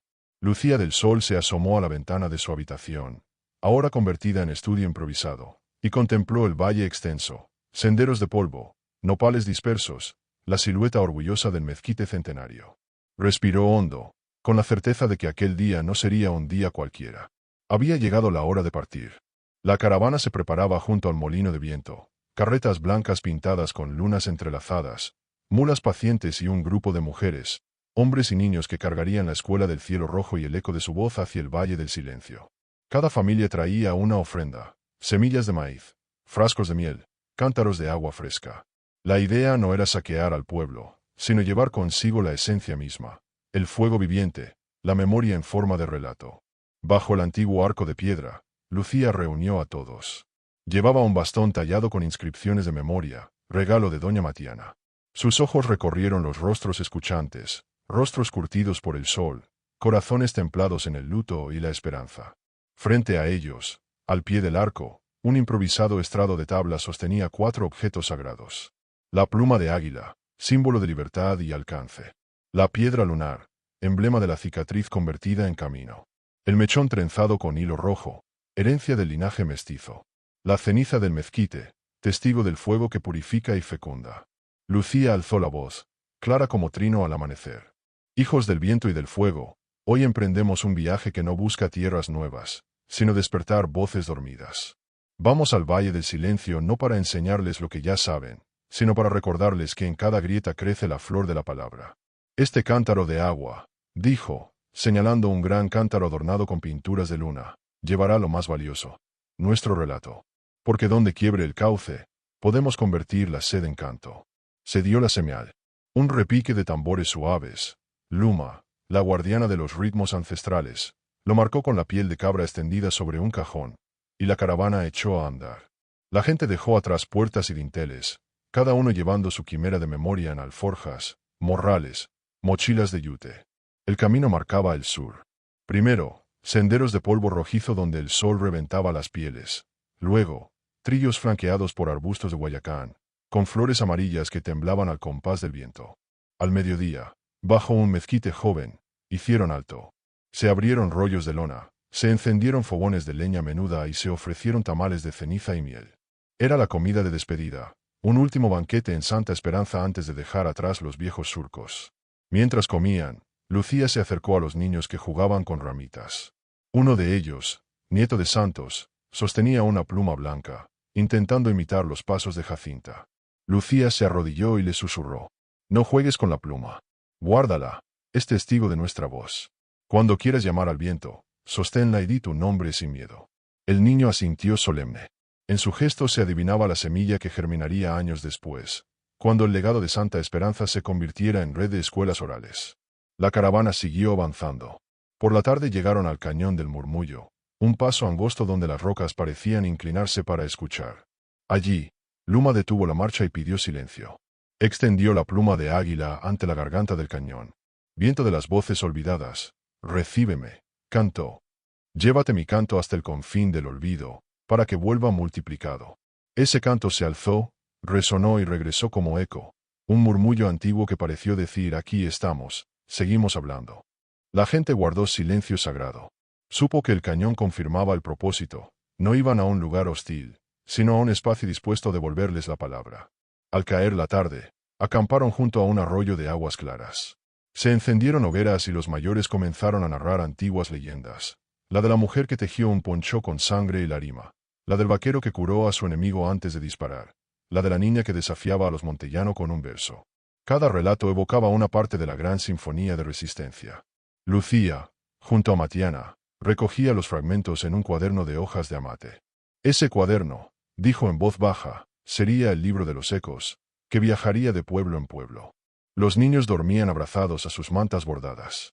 Las mujeres cantaban nanas en lenguas distintas, español, náhuatl, zapoteco, como si la memoria misma fuera plurilingüe. Y los hombres, organizados en ronda, leían fragmentos de la Carta de Santa Esperanza, esa misiva de tinta morada que rechazaba medallas oficiales y proclamaba la escuela viva.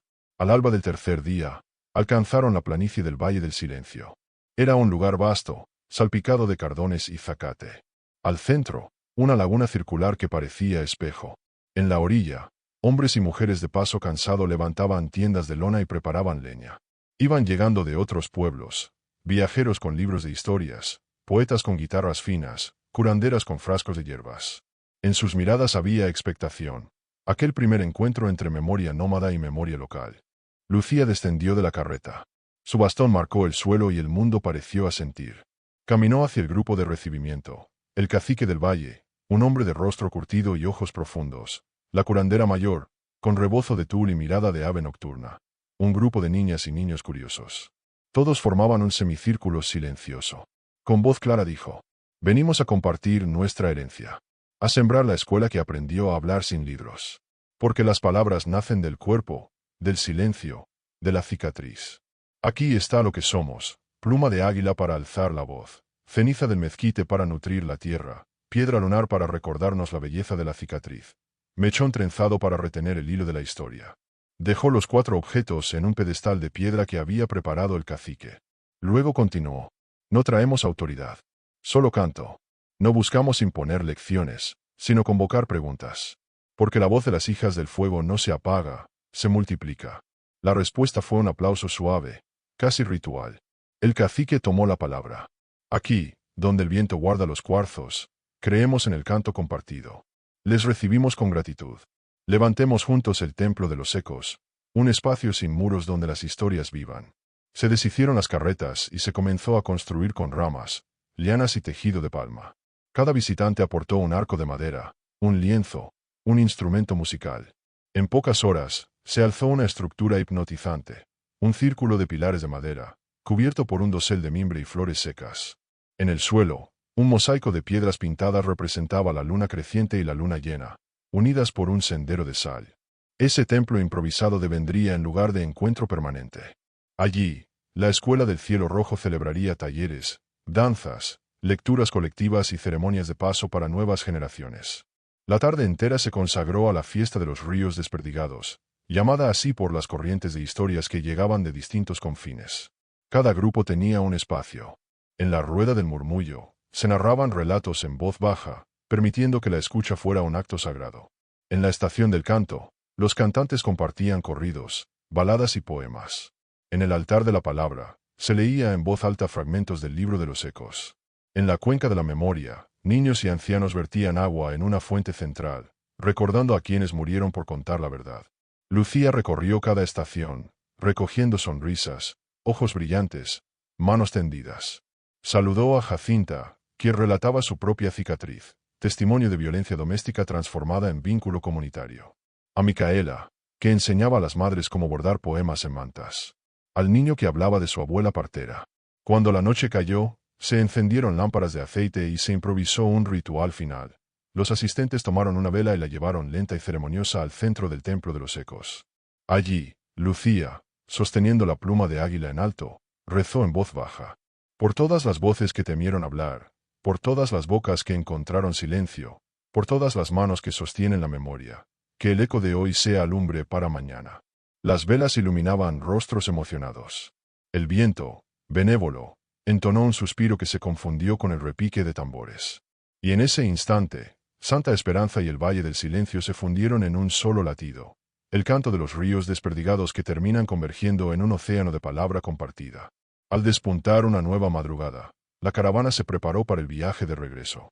Ya no eran forasteros con un sueño, eran embajadores de una utopía construida a pulso de relato, canto y regreso. Lucía cerró su diario, introdujo la pluma, la ceniza, la piedra y el mechón en un cofre tallado, el arca de los ecos, y lo colocó en la carreta principal. Antes de partir, el cacique le obsequió una vasija de barro negro, en la que declaró: «Guarda esto, llevará el fuego del valle al camino. Que cada vez que la abras, sientas el murmullo del agua, el rumor de historias antiguas, y el canto de quienes alzaron la voz». La caravana comenzó a avanzar, dejando atrás el Valle del Silencio con la certeza de volver. Y cada paso resonaba como persistente latido. La memoria colectiva no muere. El fuego no se extingue. Y el eco siempre encuentra voz. Capítulo 17. El retorno de los murmullos. La caravana se adentró en la madrugada con el aire fresco de un nuevo ciclo.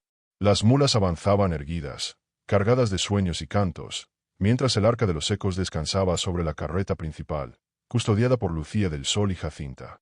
El murmullo constante de ruedas contra piedras secas parecía marca rotunda de un destino imprescindible: llevar el fuego de la voz viva de regreso a Santa Esperanza.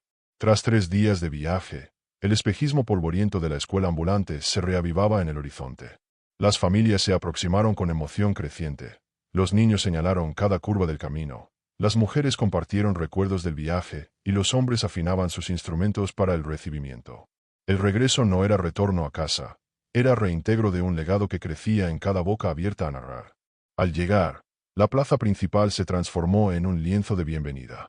Cintas rojas y blancas ondeaban entre los postes, mientras centenares de pañuelos bordados con lunas cruzadas colgaban de una cuerda tendida de la iglesia a la escuela. En cada pañuelo, un nombre: el de un participante de la expedición, el de un ancestro mencionado en la fiesta de los ecos, el de un niño que ya caminaba con la pluma de águila en el bolsillo. Había tanto para leer y celebrar que el aire parecía cargado de palabras por decir. Antes de desmontar los pertrechos, Lucía reunió al pueblo bajo el arco de piedra.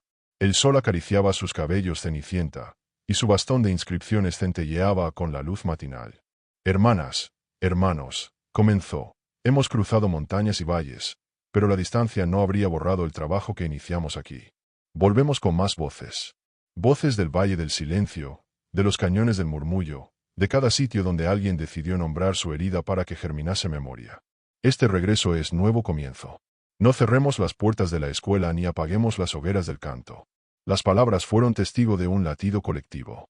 Enseguida, Santos, presente en espíritu a través de su legado, habría aplaudido, y María del Sol sonreiría en un rincón del viento, orgullosa.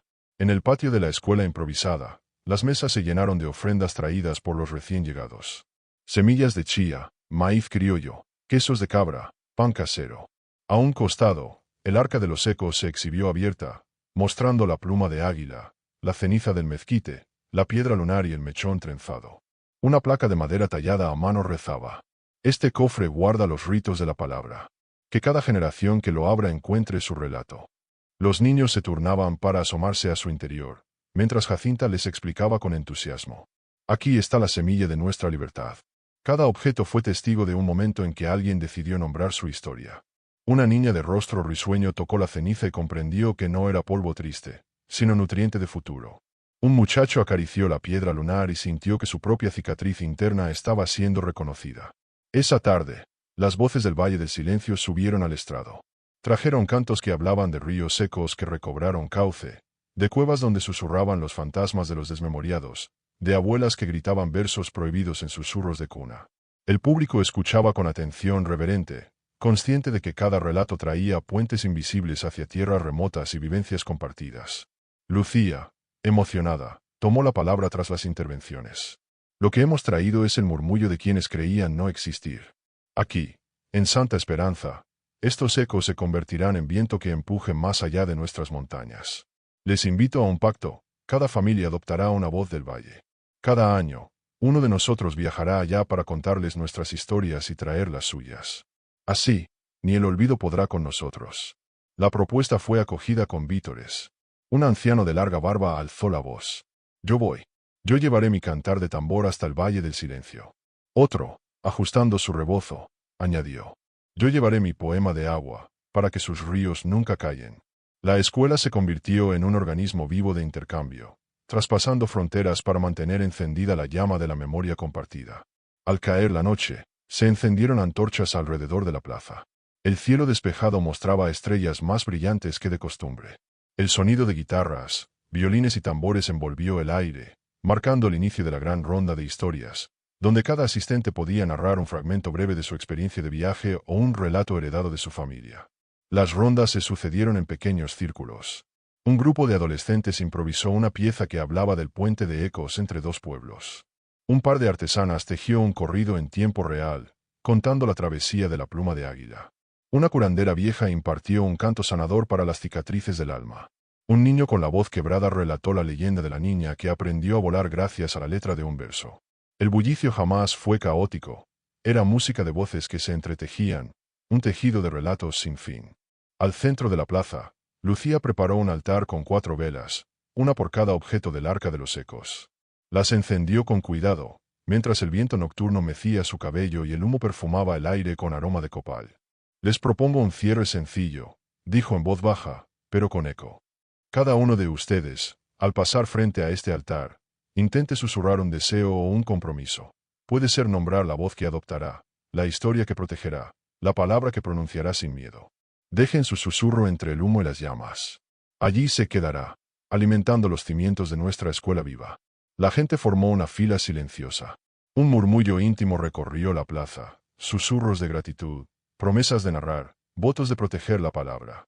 Cada vela crepitó levemente, como respondiendo al juramento colectivo. A medianoche, cuando las antorchas se apagaron, el pueblo se quedó en penumbra. Solo el altar brillaba. Lucía se acercó por última vez. Tomó la pluma de águila y la alzó al cielo. Que cada frase escrita o pronunciada en santa esperanza lleve la libertad de quienes vinieron antes. Que las palabras vivan más allá de los muros, y se conviertan en llamas de verdad en cada rincón del mundo. Y entonces, un viento suave descendió, asintiendo, meciendo los pañuelos bordados, dando un giro de complicidad. Bajo aquel manto de estrellas, el eco truncado de antiguas voces se convirtió en un coro sin final. El amanecer encontró a Lucía escribiendo en su diario. Regresamos con lo que éramos, un puñado de ceniza, una pluma, una piedra y un mechón, y lo hemos transformado en puente. La escuela del cielo rojo es ahora nómada y anclada. Hemos dado vida a un pacto entre pueblos, nunca más callar. Hoy, Santa Esperanza no es un lugar, es un latido colectivo. Cerró el cuaderno, guardó los objetos en el arca de los ecos y se retiró, sintiendo que cada paso resonaba como eco. La historia continuaría en susurros y cantos, en viajes y regresos, en voces que nunca temerían volver a decir su nombre. Y así, mientras el sol ascendía sobre la plaza, Santa Esperanza renovó su promesa, ser siempre faro para los murmullos perdidos, guardiana de los ecos que se abren a la luz. Capítulo 18. Cuando el río devora su cauce. El alba encontró a Santa Esperanza envuelta en una neblina suave, como un soplo de nostalgia que se negaba a disiparse. Tras el regreso triunfal de la caravana del Valle del Silencio, el pueblo había vivido noches de fiesta y días de encuentros. La escuela nómada se estableció en el antiguo patio de la iglesia, los murales recibieron nuevos nombres, y la plaza vibró con la energía compartida de voces lejanas. Pero aquella mañana, el murmullo de la neblina heraldaba un cambio más profundo. Las aguas del viejo arroyo que cruzaba al pueblo habían bajado turbias y crecidas, prometiendo un reto inesperado.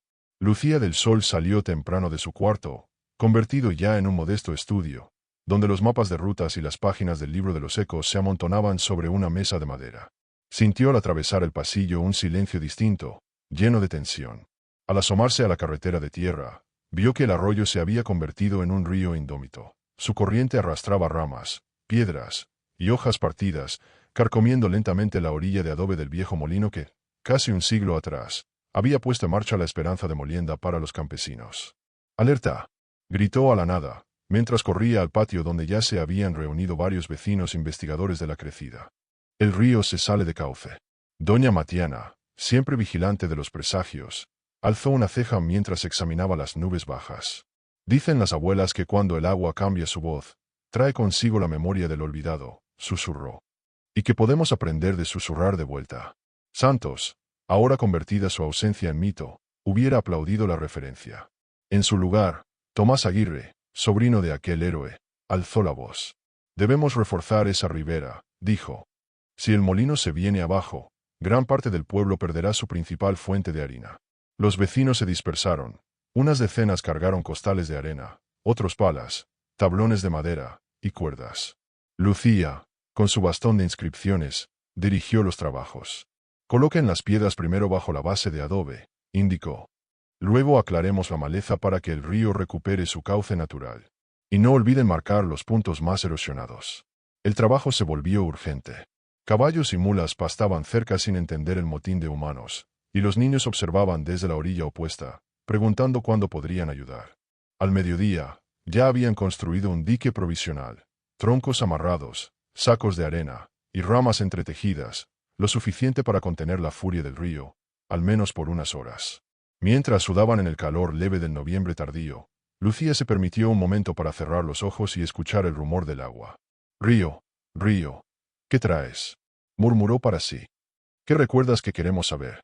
Un murmullo llegó, crujido de madera, gemido de adobe, y un leve rechinar metálico. La joven sintió un escalofrío. No era puro viento, sino un eco. Ven, exigió en voz alta. Si traes secretos, suéltalos por tus aguas.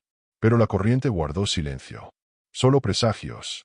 Esa noche, tras la cena comunitaria en las mesas al aire libre, Lucía reunió al consejo de la escuela. Estaban presentes Jacinta, Matiana, varios maestros invitados del Valle del Silencio, y un puñado de jóvenes guardias que cuidaban la ribera reforzada. Hoy hemos contenido la riada, comenzó, pero sé que el río no descansará hasta decirnos lo que guarda. Mañana exploraremos su cauce corriente arriba. Queremos encontrar el origen de esa turbidez y descubrir si esa memoria de agua revela algo olvidado. Jacinta apoyó la mano en su hombro. No vayas sola, aconsejó. El agua y la memoria pueden ser traicioneras. Ellos asintieron y coordinaron el grupo. Lucía, Tomás, 2 maestros del valle, y 4 vecinos curtidos en montañas y llanuras. Partirían a la madrugada, equipados con lámparas, cuerdas y herramientas para cribar el fondo del lecho. Antes del amanecer, el equipo emprendió la marcha río arriba. La neblina formaba una cortina que apenas permitía ver a unos cuantos pasos. El murmullo del agua marcaba el sendero, y cada crujido de rama o piedra rodando hacía que más de uno levantara la linterna. Llegaron a un meandro estrecho, donde el cauce golpeaba las rocas con más furia. Allí, descubrieron los primeros indicios, árboles caídos a conciencia, como si gigantes invisibles hubiesen talado para obstruir el curso. Esto no es obra de la naturaleza, observó uno de los maestros. Alguien puso estas troncas para vengar algo, o para ocultar algo. Avanzaron un trecho más y encontraron el segundo hallazgo, los muros derruidos de una construcción antigua, medio sepultados en barro y agua. Las piedras estaban talladas con símbolos antiguos, destellos de lunas gemelas, guerreros a caballo, y mujeres que portaban antorchas, tan parecidos a los de su propio mural, que Lucía palideció. ¿Será? Susurró Tomás. Lucía acercó la linterna a la inscripción principal. Aquí yace lo que no se perdona. Alguien decidió enterrar un recuerdo, y luego impedir que volviera a la superficie, tradujo Lucía, con voz enfriada. Pero el río lo está rescatando. Mientras examinaban los muros, la corriente pareció enfurecerse, lanzando un torrente de agua que casi arrastró a uno de los vecinos. Por un instante, el grupo se dispersó, solo para reunirse tras la alerta de Lucía. Cuidado. El río no tolera nuestra intromisión. Pero venimos a escuchar, no a robar sus secretos sin permiso. Con éxito, extrajeron varias piedras con inscripciones y una vasija de barro negro, sellada con brea. En su superficie estaban grabadas 3 palabras: verdad, sangre, perdón. ¡Qué paradoja!, musitó Jacinta. 3 palabras que juntos definen la oscura historia de nuestra tierra. Con sumo cuidado, guardaron los fragmentos en sacos impermeables y se prepararon para regresar. Al volver al pueblo, cargaron los objetos como tesoros sagrados, sabiendo que tenían ante sí un enigma ancestral. De regreso, el sol se alzó alto, disipando la bruma y revelando la magnitud del pueblo. Murales renovados, vigías en torres improvisadas y una comunidad expectante en la ribera. Los llevaron ante la plaza, donde el libro de los ecos esperaba un nuevo capítulo. Allí, Lucía se inclinó sobre el estrado y, con solemnidad, colocó las piedras talladas y la vasija. Hemos rescatado un pedazo del pasado que alguien quiso enterrar, anunció. Estas construcciones, datadas años antes de la fundación oficial de Santa Esperanza, muestran que aquí hubo pactos de sangre y promesas de verdad compartida. Pero también traición y olvido. Sacó la vasija y la rompió con un golpe seco contra una piedra lisa. De su interior cayeron cenizas, un anillo metálico corroído, y un manuscrito enrollado en piel curtida. Todos contuvieron el aliento. Lucía desenrolló el pergamino bajo la mirada de cientos. A quienes lean estas palabras. En este valle sellamos el juramento de unidad entre nuestros ancestros. Cuando la indiferencia y el miedo rompieron el pacto, el río guardó la sangre, la verdad y el perdón en sus aguas. Ahora, quienes deseen recomponer lo roto, deben extraer cada palabra, invocarla en la plaza y ofrecer un acto de reparación. Solo así, el río regresará a su cauce limpio. El estrépito del descubrimiento hizo que el viento acallara su bramido, y los murmullos del pueblo se transformaron en un silencio denso. Lucía alzó la mirada, sus ojos firmes. Mañana celebraremos el rito del río, donde leeremos cada línea de este juramento, pronunciaremos cada palabra y ofreceremos una ofrenda colectiva. Solo así, podremos arrancar las raíces del olvido y permitir que las aguas vuelvan a fluir limpias. El pueblo se estremeció ante el desafío, pero la determinación brilló en cada rostro. Habían navegado entre murmullo y agua, y ahora aceptaban la prueba. Esa noche, en cada hogar, se prepararon ofrendas, flores blancas, hojas de olivo, pequeños espejos, y pan ácimo. Algunos elaboraron esculturas de barro con figuras de río y luna. Cada familia escribió en un papel, como ofrenda de la palabra, una promesa de reparación, reconocer viejas injurias, pedir perdón por crímenes pasados, o comprometerse a compartir sin ocultar. La luna llena se alzó alta, bañando de plata las calles. La escuela del cielo rojo permaneció abierta hasta la medianoche, con velas encendidas y el libro de los ecos desplegado en el centro. Lucía, agotada pero resuelta, revisó con Jacinta cada ofrenda y asistió a quienes llegaban con temor a confesar faltas antiguas. «Es la primera vez que pido perdón en voz alta», dijo un hombre mayor, con lágrimas. «Fui nieto de quienes incendiaron la tribu apache local. Nunca supe cómo reparar el daño, hasta hoy». Jacinta lo abrazó.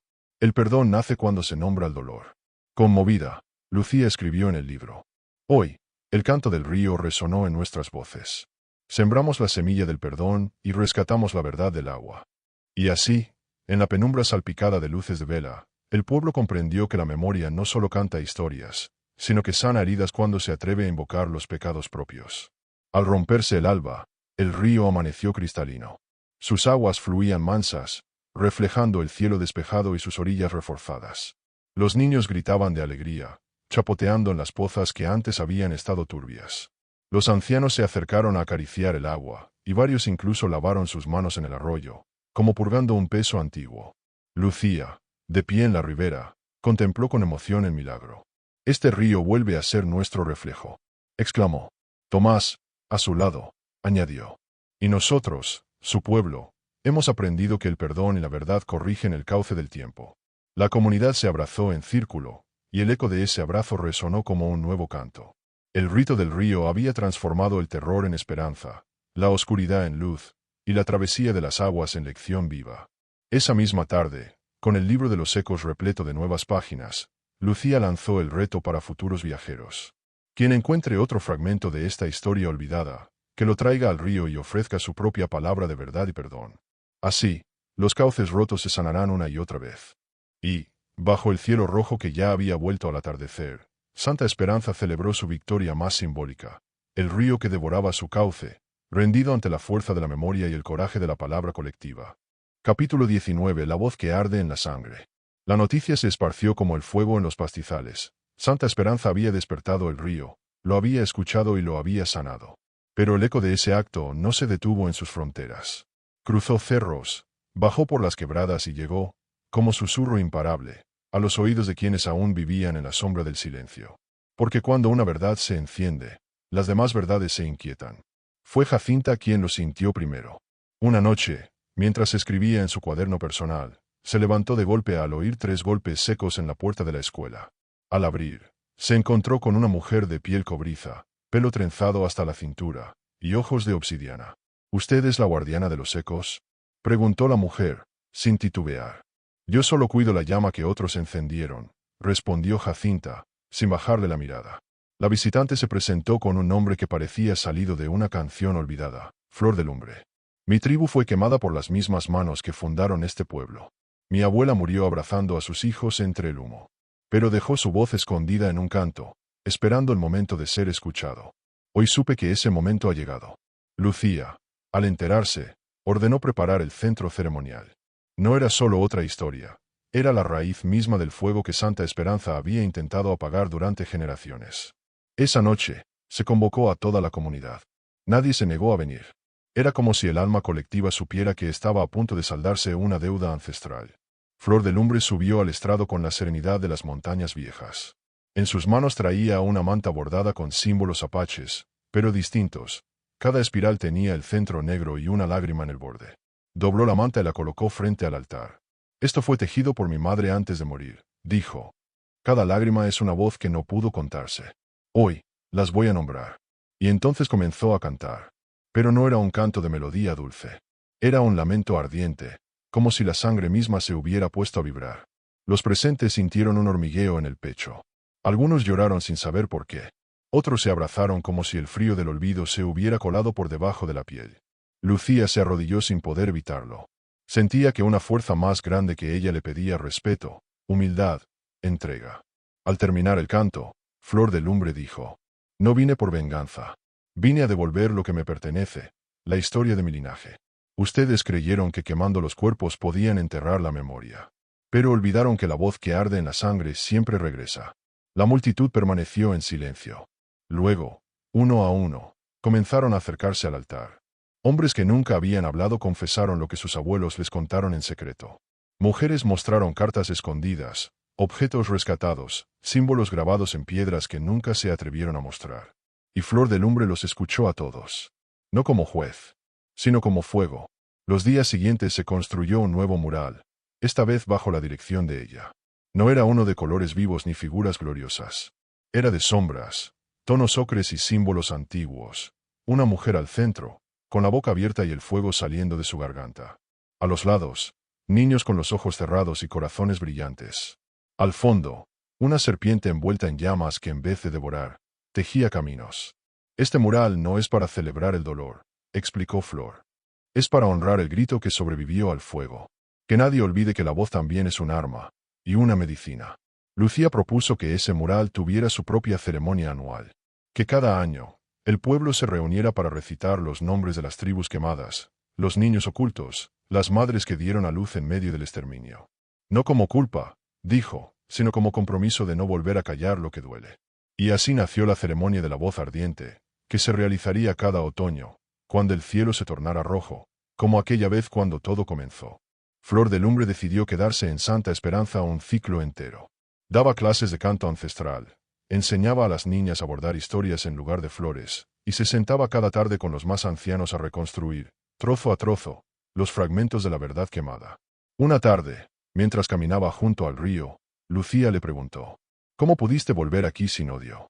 Flor se detuvo, miró las aguas y dijo: Porque entendí que si no volvía, la historia la seguirían contando ellos. Y yo no nací para ser narrada por otros. Nací para encender la palabra que mi abuela me dejó en la sangre. Lucía no respondió. Solo la miró con una mezcla de admiración, humildad y gratitud. Cuando terminó el ciclo, Flor de Lumbre anunció su partida. He hecho lo que vine a hacer, dijo.